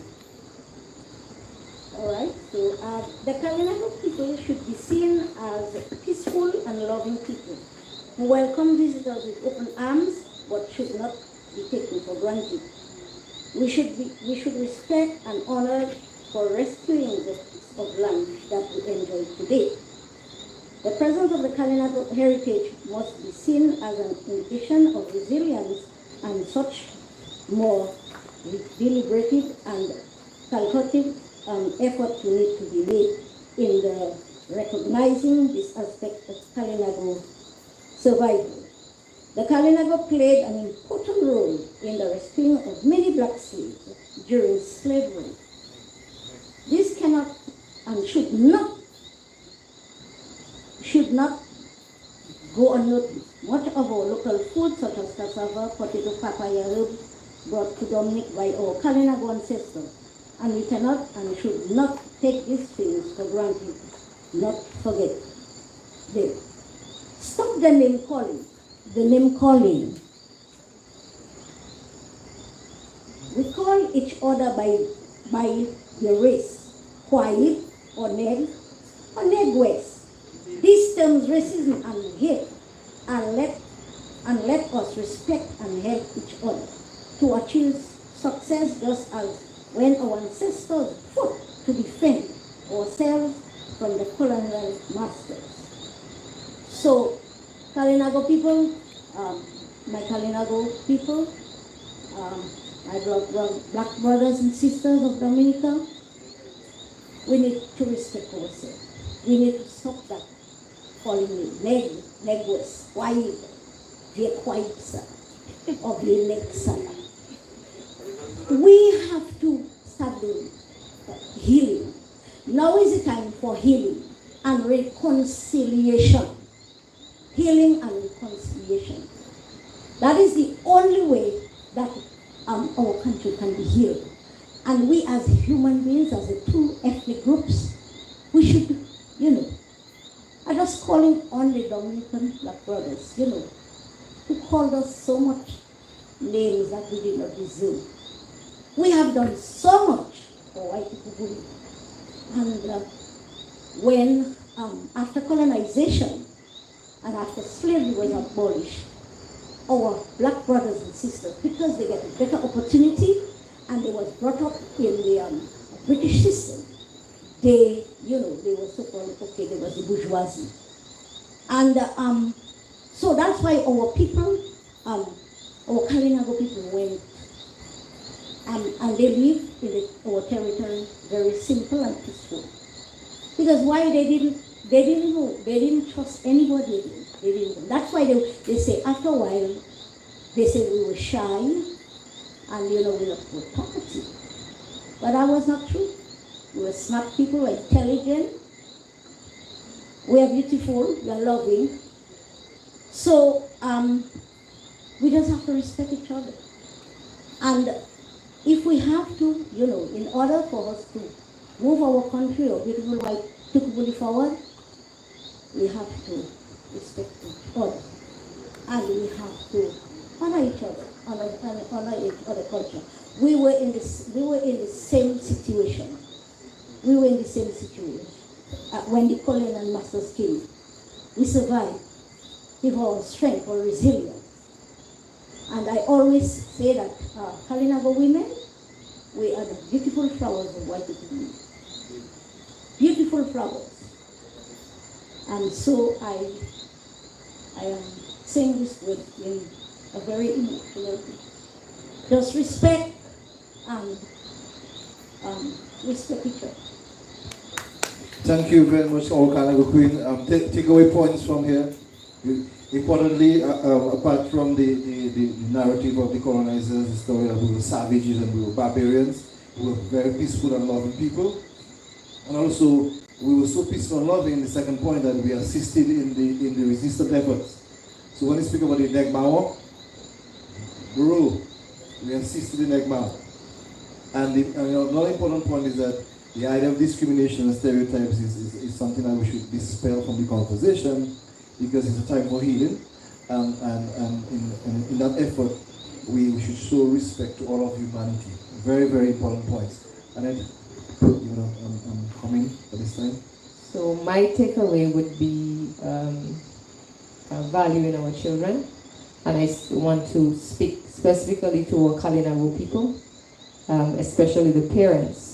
Our children are very important assets to the Kalinago culture and tradition, and we have to make an extra effort to ensure that they are trained in the right way. He said, train up a child in the way that he should go, and he will not depart from it. And that is what we have to really, really consider. If we want that tsunami of resurgence in the Kalinago territory in terms of traditional culture, we have to invest in our children. For those of us, if we're not ready for children, do not make them. Do not leave them at the mercies of being abused and misused. Let's care for our children and train them up in the right way. When I sit with my family and my daughter, and she tells me, okay, I want to go into the Kalinago language, and I assist her, she's resisting. It's not that physical resistance, but it's resistance against a system that has been trying to assimilate us, so that the language can continue. And there are many other children who are talented in the artist field, in dance, in arts and craft. We have to help them to, nurture these gifts and these talents to become people that are powerful and people that are good leaders of the future. The second takeaway would be to care for our environment. This is a nature isle, and too many times we see so many forms of pollution around. It is time that we consider caring for our environment in a serious way. Let's stop the pollution, both to our rivers and our land. All right? Love and appreciate our differences. We are different than Kalinago. You are not. We will never be the same, but we can work together. We can achieve things together. Accept our science. Even if you don't believe, currently our medicine is considered inferior, but to us it means a lot to us. When an elder tells you to take 2 leaves of a certain plant and drink it, we know we'll get better. Even if the nurses or the pharmacists don't believe that we will, we do. So accept our science and appreciate our differences. And lastly, I want to say to our Kalinago brothers, we are not victims. We were never victims and will never be. So stop allowing yourself to believe that you are incapable or you are incompetent of doing things for yourself. And to our non-Kalinago brothers, stop treating us like we are victims. We have the competence, we have the capability to do things on our own. If you allow us, if you give us that space, we can spread our wings and fly. So allow us to exercise that right, and allow us to just be ourselves and appreciate who we are. Thank you. Thank you very much, Janet here. And so in a nutshell, one important point is that the Kalinago children are beautiful children, and they are intelligent children, and they are most wonderful people. It's important. Caring up for the environment, an important point here, and how do we treat with pollution? So that's the takeaway point. Our traditions lean heavily to that general principle. And important point for the listening public, to love and to appreciate our differences, and to love and appreciate the science and what we do as traditional practices. And also, important point, your consideration of us as victims should be dismissed completely. We're not victims. We have been dealt a strange hand, and we are now working our way to make that hand work for us. Very key, four very key and important points here. Wheeler, you gonna wrap up this section? Okay. Sitting at the end of the table here, it's like everybody just, So I have a very difficult job to come up with 4 takeaways right now. However, I want to just say that I find it very serious at the head table. Yes, it's a serious business. But these ladies are presenting and they're so waxed. I mean, the outside world is going to say, wow, they're coming for us. And this is what we should be doing. Taking back what is rightfully ours. And of the takeaways that I want to speak to, I want to remind Mrs. Longley that sometimes when we use the word neg, there's no negative connotation. It's just that there are some things you just cannot say in English and have the same weight. And there are some things you just have to say neg, you know? So sometimes we don't mean it in a bad way, but we shouldn't just eradicate it from our vocabulary because it serves its purpose sometimes, okay? So now that I've put some humor in here, here are my 4 takeaways. Strengthening of our culture and heritage is very essential. One way of doing that would be, first of all, to acknowledge and accept your inheritance of Kalinago heritage. Some of us are so resistant. It's like, if you just say, hey, you from Caribbean, who that me? Rose, why say me? You know, that sort of thing. And there are persons who do that, and they do not feel empowered. They feel like you're dragging them down if you associate them with the Kalinago territory. So we need to get over that. We need to accept what God has blessed us with. Some of us are what we call selective Kalinagos, only when it suits our purpose. We need to be proud at all times of being Kalinago. And we should never use our heritage to gain personal wealth at the expense of the Kalinago community. This selectiveness has to end. So that's my number 1 takeaway. Secondly, protecting of our people from physical, emotional, and other forms of abuse and exploitation.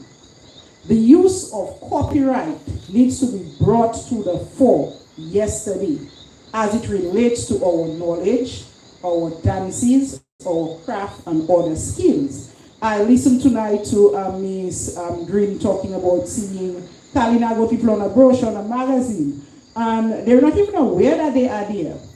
And they get nothing out of it. Meanwhile, the publishers, the publishing companies, the agents, they're riding around in the expensive vehicles. We are still ambulating on our 10 commandments. And it has to stop. So we need to begin exploiting this whole copyright of everything Kalinago. Our physical space, and I still have number 2 takeaway, our physical space needs to be protected and developed. Also too, our fiscal independence needs to be taken into serious consideration. Mr. Moderator, I know that the Kalinago Development Fund was recently initiated. This is a baby step to our financial independence. We need to use that to gravitate to better things for our financial independence. Educating and promoting our culture and heritage amongst our children. And we say that children are like little monkeys. That might not be a good comparison, but children are like little monkeys. Monkey see, monkey do. So children see us behaving one way, and we talking another way. It's like we're talking out of the 2 sides of our mouth, if that is possible. So we talk Kalinago cultural preservation and practices, and we behave contrary to that. What do we expect our children to do? Obviously, we're going to do what they see us doing. So they may have the knowledge in their head, but you see a foreign Kalinago in the Kalinago space who thinks that he or she is a genuine Kalinago because mentally they know what it is to be a Kalinago, but exercising different practices. The Kalinago language needs to be developed further, and I would like to applaud the efforts of Mr. Gerard Langley, Prosper Paris, and Mrs. Sanford and her daughter. These people really need to be commended for taking the initiative in leading the fight to bring back the Kalinago language. Well, we have a long ways to go because these efforts are very limited. So, Mr. Moderator, we need to improve on the development and the resurrection, so to speak, of the Kalinago language. And my fourth takeaway is the human connection. And we talk about the racism that exists. And racism is alive and well. Even within the Kalinago territory, within our space, and I will tell you that.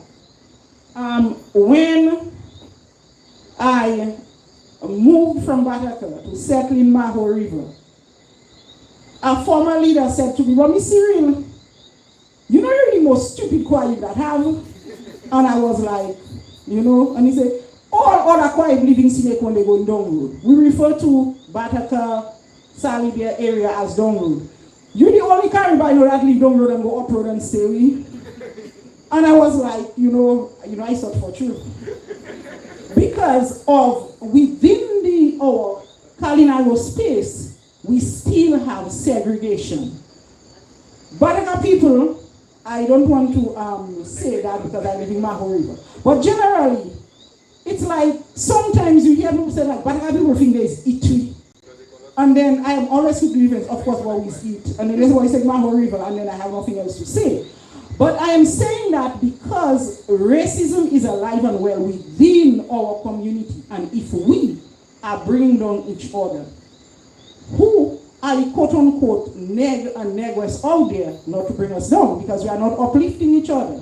So we as a people, we need to celebrate our people.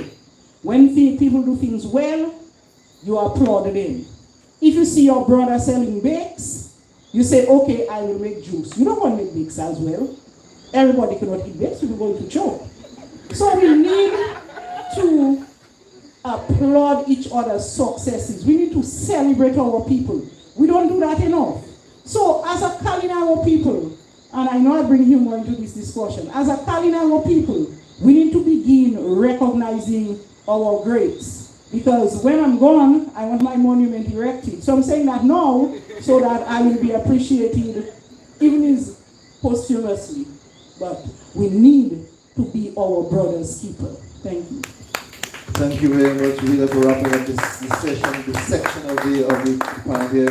Very important points here, strengthening the cultural heritage and accepting the heritage is very important. And the whole idea of being selective Kalinago, I think, is something else we look at very carefully for ourselves. And the idea of stopping of the exploitation, be it doing things within the physical space, and it's also important to look at the physical space and its financial independence, and this is important. And also, speaking about the education and promoting heritage, language development is key.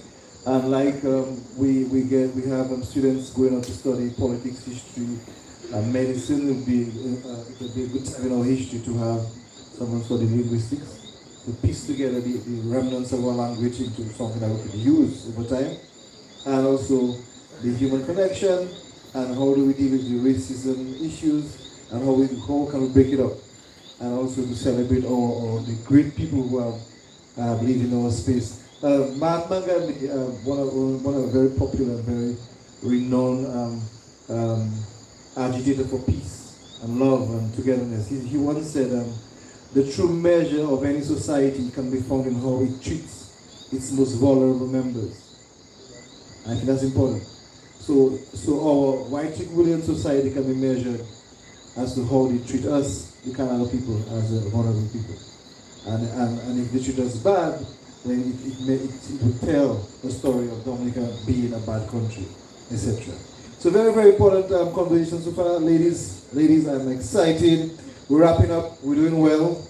We in our time frame here, we're doing pretty well. And we're going to go to the last question.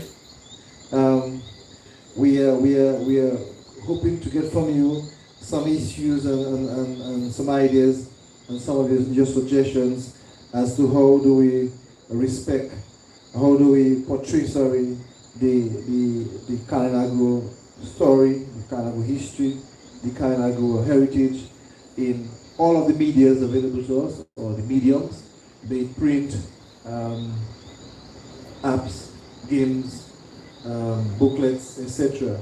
And so, Mrs. Frederick, what are the issues and ideas and suggestions that you have that will bring out the true history of our people? We'll go down the line again like normal. I'm scanning the airwaves for questions. I suspect we have one or two in a bit. But Mrs. Frederick, you may proceed. It is said that there are three sides to every story. Your side, my side, and the truth. And we believe that it is time that we get the truth of our Kalinago story told to the rest of Dominica and the rest of the world. So we need a complete retelling of Kalinago history. And that has to come from within. We need more of our advocates out there, to start telling a true, unbiased story. It is time you put fingers to keyboards in the academic sense and not just making, blanket statements in social media. We have universities out there who offer native studies. Maybe it's time that we approach our University of the West Indies, to offer a course in Kalinago studies. Or we should ensure that, the universities that offer native studies, that they do incorporate the Kalinago story in that. We need our Kalinago story to be told at every level in the schools here in Dominica, to be taught at every level in the schools here in Dominica. And it is true that we enjoy the Kalinago word of the day in the mornings, sometimes more from Mr. Langley, because, he makes them very exciting. And there was once a friend of mine reached out to me and she said, Gwyneth, I was so excited when I heard that, we're going to have the Kalinago word of the day. And I'm like, yes, I'm going to learn to speak Kalinago. And, she was hoping that there would be some structure to it, like subject, verb, agreement, and, how you conjugate a verb and how you learn other foreign languages. So she was hoping that this is the way that it would go. And, but that's not how it's going. You learn a new word every day, so you piece it together and make your own sentence. But if we take it to the schools, we get the children to learn it. So eventually and gradually, like it is said earlier, monkey say, monkey do, then the children will learn because, between a certain age, the children are more receptive to learning foreign languages. And it has been said also and echoed on the table tonight about the Kalinago territory and being used as a tourism product. And we don't see the offerings from it. Natasha said that, we are used on magazines, and I know for a fact that, Dominica cannot be marketed if you don't talk about the Kalinago people and indigenous people and our craft and our arts and our music and our dances. Yet you find that our craft vendors and our dancers and our, they grow, but they don't grow as fast as the rest of Dominica who enjoys the US dollar. And the aluminium shell tourism, we have what we call 6 pillars that Dominica tourism focuses on. We have agro-tourism, events, entertainments, festivals, adventure, and health and wellness. And it was during this budget this coming year, we're adding a Kalinago pillar to it. But the Kalinago territory is the definition of community tourism. You have a natural attraction. You have an experience that you can offer visitors. And not just when you come to the Barana Uti, but you have Tuna Uti, you have Centipede Trail, there's the Les Calites, and there are other places within Silico itself, like Basse Aba Pond and the Lovers Pond, and all of these places, that we can bundle together and market as community tourism. And focus is going to be placed on the Kalinago territory this year as a tourism product. So it will not happen overnight, all our sites will not get developed overnight, but it is a step in the right direction, in my opinion. And also, I believe we need to have a little bit more pride. Sometimes we hear people talking about people don't respect us. And it was also said earlier tonight too, but we need to respect ourselves. And we need to celebrate each other. And a new sport has opened. Then you go and you celebrate it, you put it on your WhatsApp status, you put it on your Facebook, you share the live, as people keep saying, in the social media lingo. We need to look at how we treat each other. We find in the Kalinago space we have persons who hold offices. And we respect them when they are in office. And as soon as they're not there, then they're like any other body on the road tomorrow. You know, we need to change that mindset. How we treat our chiefs, how we treat our principals, how we treat our you know, other persons in the community, especially our elders. You know, they have the knowledge. We need to be able to sit down with them and appreciate them for who they are, what they have done for us. Yeah. Thank you. Thank you very much, Mrs. Frederick. The true unbiased story is important, and so we need to base the conversation on information, on data, and research. Again, this is a key point here. And the idea for native studies is important because there exists around the world methodologies to study indigenous heritage and cultures. It exists. It's a good move to get students engaged in that sort of academic conversation. And of course, to have the history and oral heritage taught at all the school levels. And the KT as a unique tourism product and the Kalinago pillar is important. But the key point here, I think, take-off point is to have some pride. And it's also important to earn respect. Because everybody thinks they should be respected, but you have to earn your respect. I think this is important. Also, the respect for the elders is key. Again, I think this is a very, very important point because it leads heavily to what exists within Kalinago space that we can continue to grow and help, that will help build a climate resilient and a more industrious nation. Natasha, let's see what are the issues and ideas and suggestions that you have as in respects to the portrayal of our heritage. Okay, one major suggestions that we have talked about over several years is updating and adjusting the curriculum, the academic curriculum, to incorporate a lot more about the Kalinago culture. And that should commence really at kindergarten level, not just in the community, but throughout Dominica. Essentially, it will help people to develop a better and a more positive perception of the Kalinago people. And it will seek to kind of change the narrative on the Kalinago people, the perception, the negativity that has been associated with us. Dr. Leonard Honeychurch has done his part so far to kind of adjust his writing to correct some of the wrongs that has been written about us. But we really need to take up that mantle and to advocate for the changes ourselves from within the community. We cannot really rely on outsiders to do it for us. We want the perception to change, we want the narrative to change, and we should take up that mantle to do it ourselves. The process was started several years ago with, I think, some of the key authorities in the community, to the extent that probably a 10-pager was developed to start the process of incorporating Kalinago culture into the primary school. But this has to be continued, and it is up to us really, as I said, to continue that process. The Ministry of Education will not take it up on themselves unless we push for that change. That is one critical area that we really need to work on. Another thing is a greater recognition for major activities in the community, like the Kalinago Week. We need more brochures, more magazines, more highlights on these activities. This is one of the annual celebrations that we host here in the community. And over the years, we have not received much recognition for it. The Titiwi Festival might receive more recognition for Kalinago Week. So we really need some greater recognition, videography, brochures, magazines to highlight this annual activity which is taking place in the community. Another area we can support the recording and publication of key traditional practices, boat building, cassava bread making.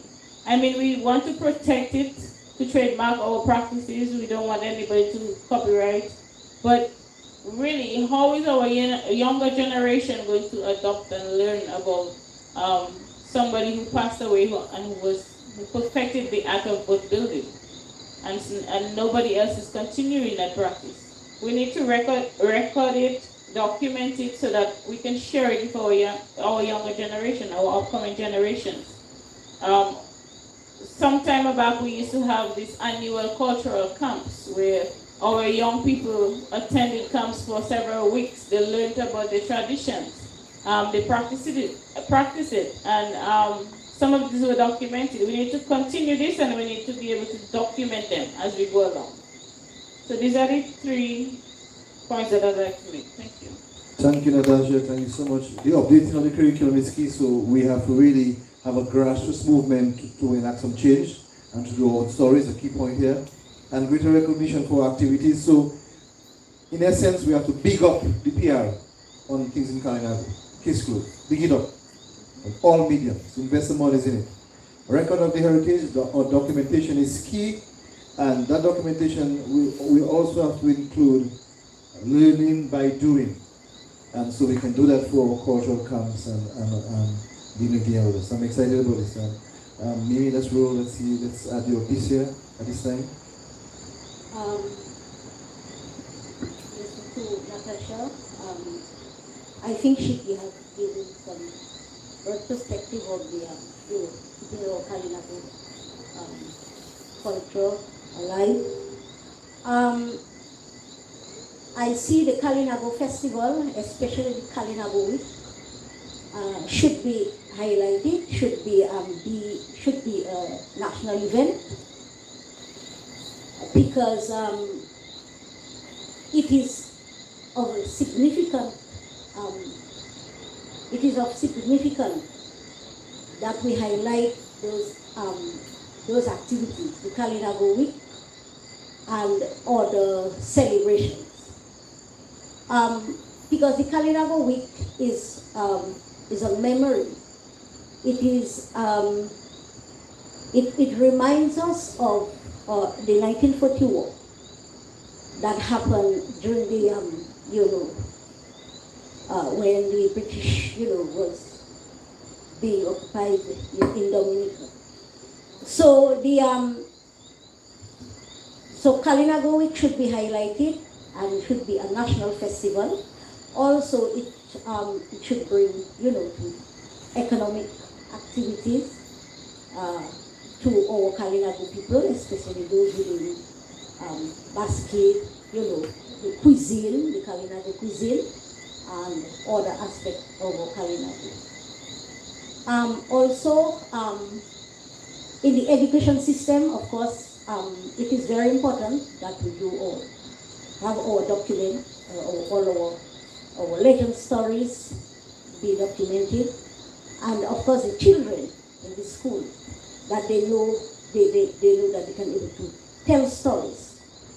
We have been we have written a lot of Aladdin, like books of Aladdin and other other foreign stories. But if we are able to bring our do our legend stories into comic books, and of course right now you have technology at our fingertips, we can greatly enhance our our legend stories.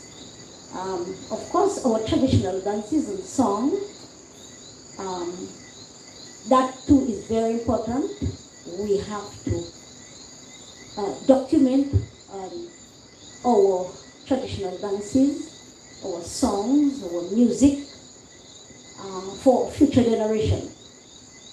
And of course, I see a museum, of course, would be very important, that we could have our cultural aspect, our artifacts, so that we can be able to show and teach our children the importance of our culture. Thank you very much. Thank you very much, Kalinago Queen. The point of the Kalinago being a national event is definitely an important point here, because it definitely will link, like you rightly said, to economic activity within our space. The second important point here, documentation and telling of the stories. In the very same way, there was a shift in the Caribbean from moving from the white stories of Goldilocks and stuff to Anansi stories, which are African-based stories. In the very same way, we can do our traditional stories. I'm talking about our traditional plants and animals, etc. This is a very key point here. And also to tie in the song and music and dance. So rather than singing about blinging and stuff, we can talk about Kalinago chokers and stuff. Instead of talking about drinking the Hennessy and we can talk about drinking the Wiku. So put the aspects of the heritage in this song and dance. I'm excited to hear them. I'm excited for this. And the museum piece is important because we have evidence that survived today that we actually exist on this land. And this evidence is in the archaeological finds. And so we have to put them in a place that we will secure, that we will be continually reminded of that glorious past. So the museum piece is good. Annette, let's add some piece to this here, the issues and the suggestions and some of the ideas you have moving forward. I do not know so much details about the book, the coloring book that is being currently the people are working on. But what I would suggest, some of the suggestions would be to help dispel some of the myths about the Kalinago peoples. Oftentimes when we are portrayed in the media, we are often portrayed as people who are very poor, in deep poverty. And it's just amazing. There was a tourist passing once and I'm in my garden by my car and he would stop and say, "Where's the Kalinago village?" Because you don't expect Kalinago people to be maybe driving a vehicle or, having these kinds of luxuries in this age. And that is not true. We do have Kalinago people who have done very well and who are still trying to develop their communities and help the other Kalinago youths and young people. Secondly, that Kalinago are drunks. We often hear that a lot, that Kalinago people are alcoholics. That is not true. Not every Kalinago is an alcoholic. So there are young people who are non-alcoholics. They just refuse alcoholics. I don't think any of us are alcoholics here at the table. So these are some of the things that people say about us that is not true, and that is often portrayed on media.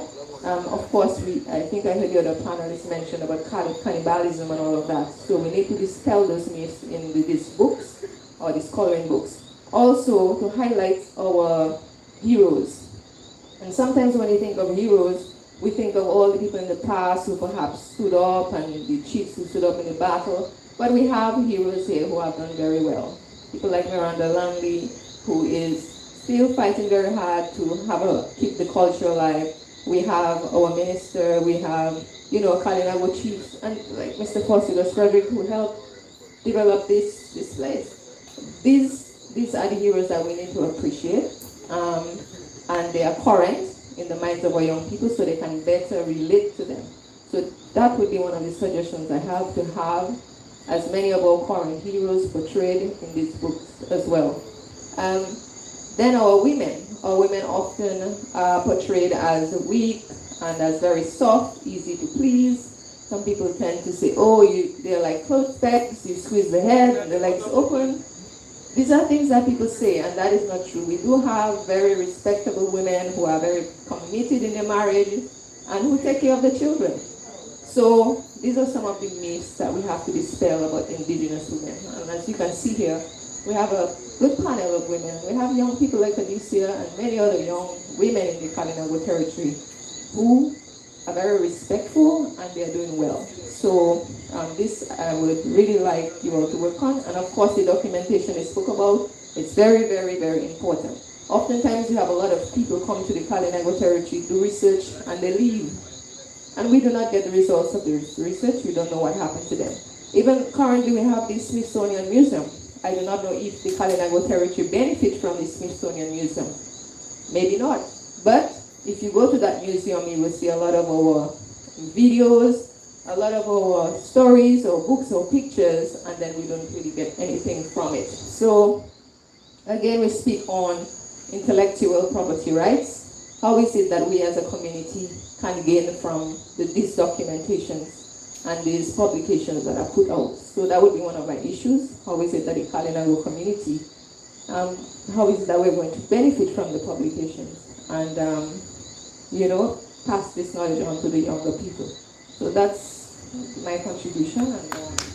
Thank you very much, Senator Sanford. key points. We need to seriously, once and for all, dispel all those myths and stereotypes. All of it, in its entirety. I agree 100%. The second important point, we need to highlight our heroes, and not only looking, rightly said, to the past, the glorious past, but the heroes who live among us. It's important to celebrate them, important. And a key point here, and I really like this one here, to portray women as very strong and powerful individuals within our societies, even today. And the key point of not over-researching the community and have that research sit in a text on a shelf that doesn't affect us positively, but to document it for ourselves. And how do we get some revenue and assistance through our intellectual copyrights? Good stuff. Good stuff. You have the end here, and you have to sort of get the kind of what you call a quas. So, yeah, the Kolibut. So okay. Let's see what you have to offer me. Thank you so much. Okay. As it relates to how I would like to see the portrayal and dissemination of Kalinago history and heritage in print, and especially the booklets under consideration, I know that education is key. Anything that you want to get going, there must be an education aspect to it. More knowledge, more power. But how do we do that? We need the active involvement of our elders, because they are the keepers of the knowledge. We need to involve them. So when we are doing this book, be it a comic, what was the other book we're doing? A comic book and a coloring book. We need to keep in mind that the knowledge of the elders has to come through. There has to be a message in the coloring. Children, we don't just want children coloring for coloring's sake, to keep between the lines. But when they are through, their picture, the color that they painted should tell a picture, a story. If that is not part of the book, then we need to revisit that, because we do not know what it looks like. But whoever is doing it needs to get that. And they need to get the knowledge of the elders involved. I would like to see oral and visual documentation of our culture to include an archive, a physical space within our sacred space for those documentation. And that space can be marketed.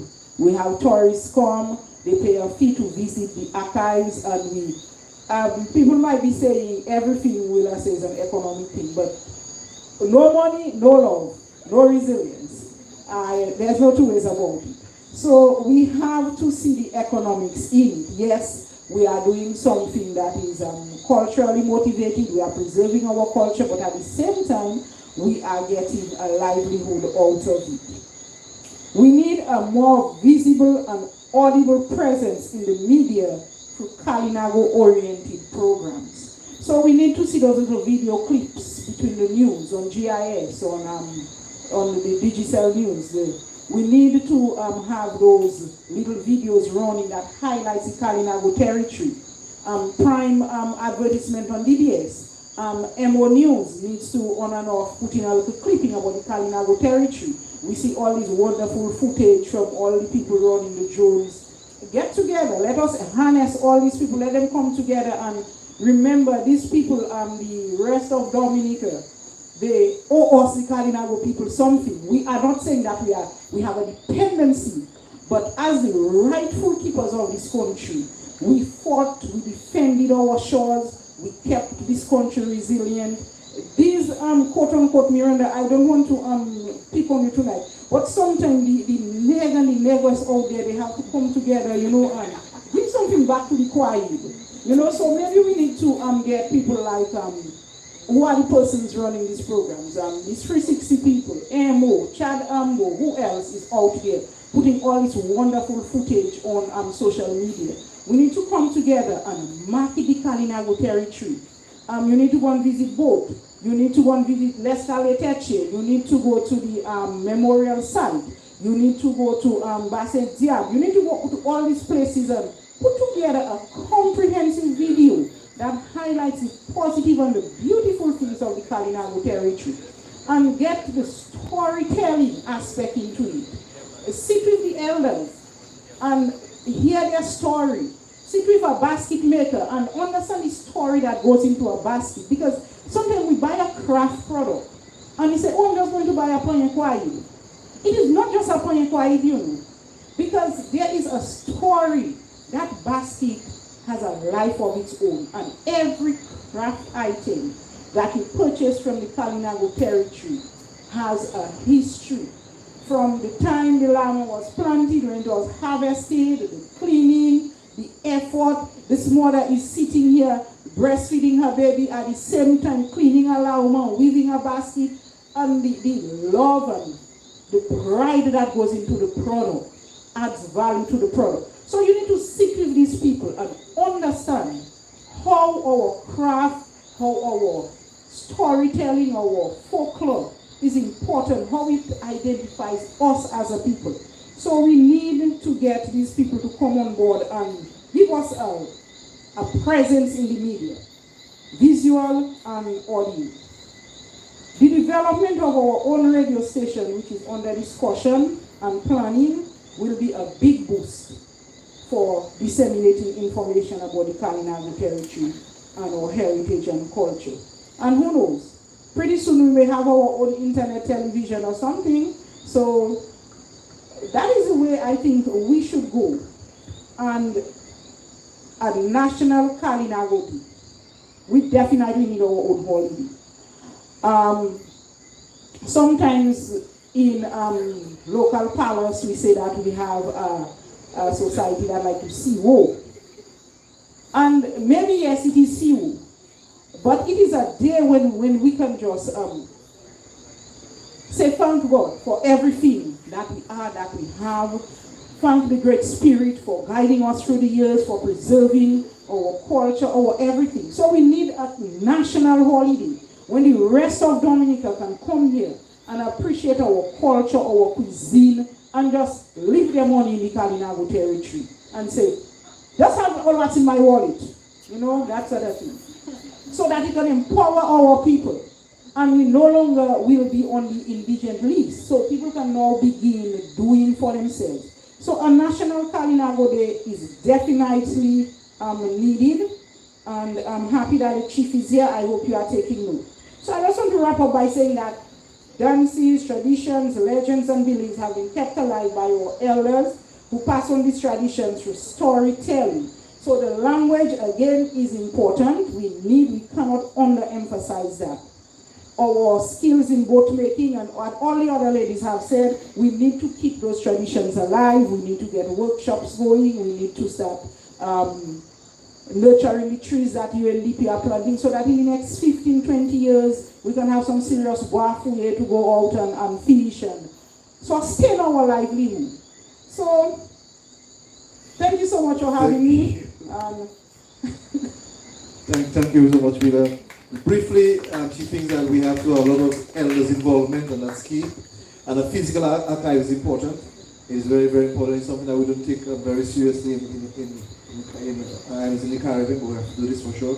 And the sort of mini documentaries, visible and very audible news, etc., challenging all of the multimedia houses to join in that movement is important. And the storytelling is key. And she speak about the radio station, and my mind thinking of some of the positive propaganda we can push out there in the radio, on the airwaves, and also to look at the National Kalinago Day, where we have a big wiku, which is having a wonderful drink and a wonderful experience. And I want to steal off one of Wheeler's quote as she ended: "No money, no love." And so it's important to have that conversation about the history and heritage and culture, to honor it, to celebrate it, to speak about it to the future. But one of the other panels we'll be doing, I want to lead in the coming months, is also how do we make money in that kind of a space. And so this has ended this evening on the culture and heritage, but I'm going to challenge a few of us out there who have ideas and to create a Kalinago economic model of how is it that we're going to make money to survive. Because she's right, no money, no love. And so we have to be able to look at the trade with the French countries, how do we plan our agriculture, and basically how we develop wealth in the Kalinago space. So I am a historian by training. I appreciate the history and the culture, And also, I'm also concerned about how to be mariculture with making economic strides and to develop a community that does not remain dependent on government systems, on NGOs, on international organizations. And at this point, I want to thank the UNDP, also the India UN Development Partnership Fund, and the UN Office for South-South Cooperation, and the government of Dominica for that initiative here. I really, really want to thank these wonderful ladies. I want to take a picture of them to hang around. I want to picture these wonderful ladies. And, yeah, I want a photo. I saw you doing one this afternoon, but I want to do one of them. And as I say, I'm really excited, Washla, that these ladies could really add some value to the conversation. I don't want to judge, it's not a show, but I think they have listened pretty well. And just for the viewing and listening public, you can well appreciate when you see a kind of woman that she's much more than her nice looks and her real hair. She's much more than that. She is an intellectual, she's strong, she's powerful, and she has a lot to contribute to our white equivalent society. Thank you. Thank you. Thank you. Washla, you want to say a few words? Because this is our last event this evening on the webinars. And definitely I just want to say again, we're going to the economic part. We're going to make more in Kalinago territory. Thank you, Honorable Minister. Just to say that the webinars were quite enriching, all 4 webinars. Obviously, we'll have more or less overlapping of views because the issues are critical and they are well felt and recognized by the stakeholders within the Kalinago space. So very, very important in that regard. And a lot of this information will be culled by us, and some of it will inform the booklets under consideration and also other planned or let's say projects, whether be it videos, books, apps, and so on that the Kalinago people themselves will come up with in the future. So that the information gathered from the webinar is not only targeted at the specific booklets under immediate consideration, but looking towards the future in the Kalinago space, that will help to inform the development of various products, let's put it that way, whether in multimedia, in print, or for TV, and all the things that were mentioned here this evening and throughout the other webinars. So it's a pleasure to have participated and to observe and to record a lot of the information, and of course we will share that with the various stakeholders as well for the record and for reference purposes. Thank you very much. Yes. Thank you so much, and our listening public, DBS Radio, Emonews, DGCL supports us also. And I just want to leave a quote from a philosopher, an American philosopher, John Dewey. We live in a democratic society. We think that we can all speak freely, but he said at one point that we naturally associate democracy with freedom of action, but freedom of action without free capacity of thought behind it is only chaos. So what we're doing tonight is take all those bits and pieces and put it together into a nice story. We have a positive action moving forward in terms of the new narrative for Kalinago in our land, Whitey Kuburu. Thank you.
We thank you for joining us here tonight in the Kalinago for the final night of the webinar on Kalinago.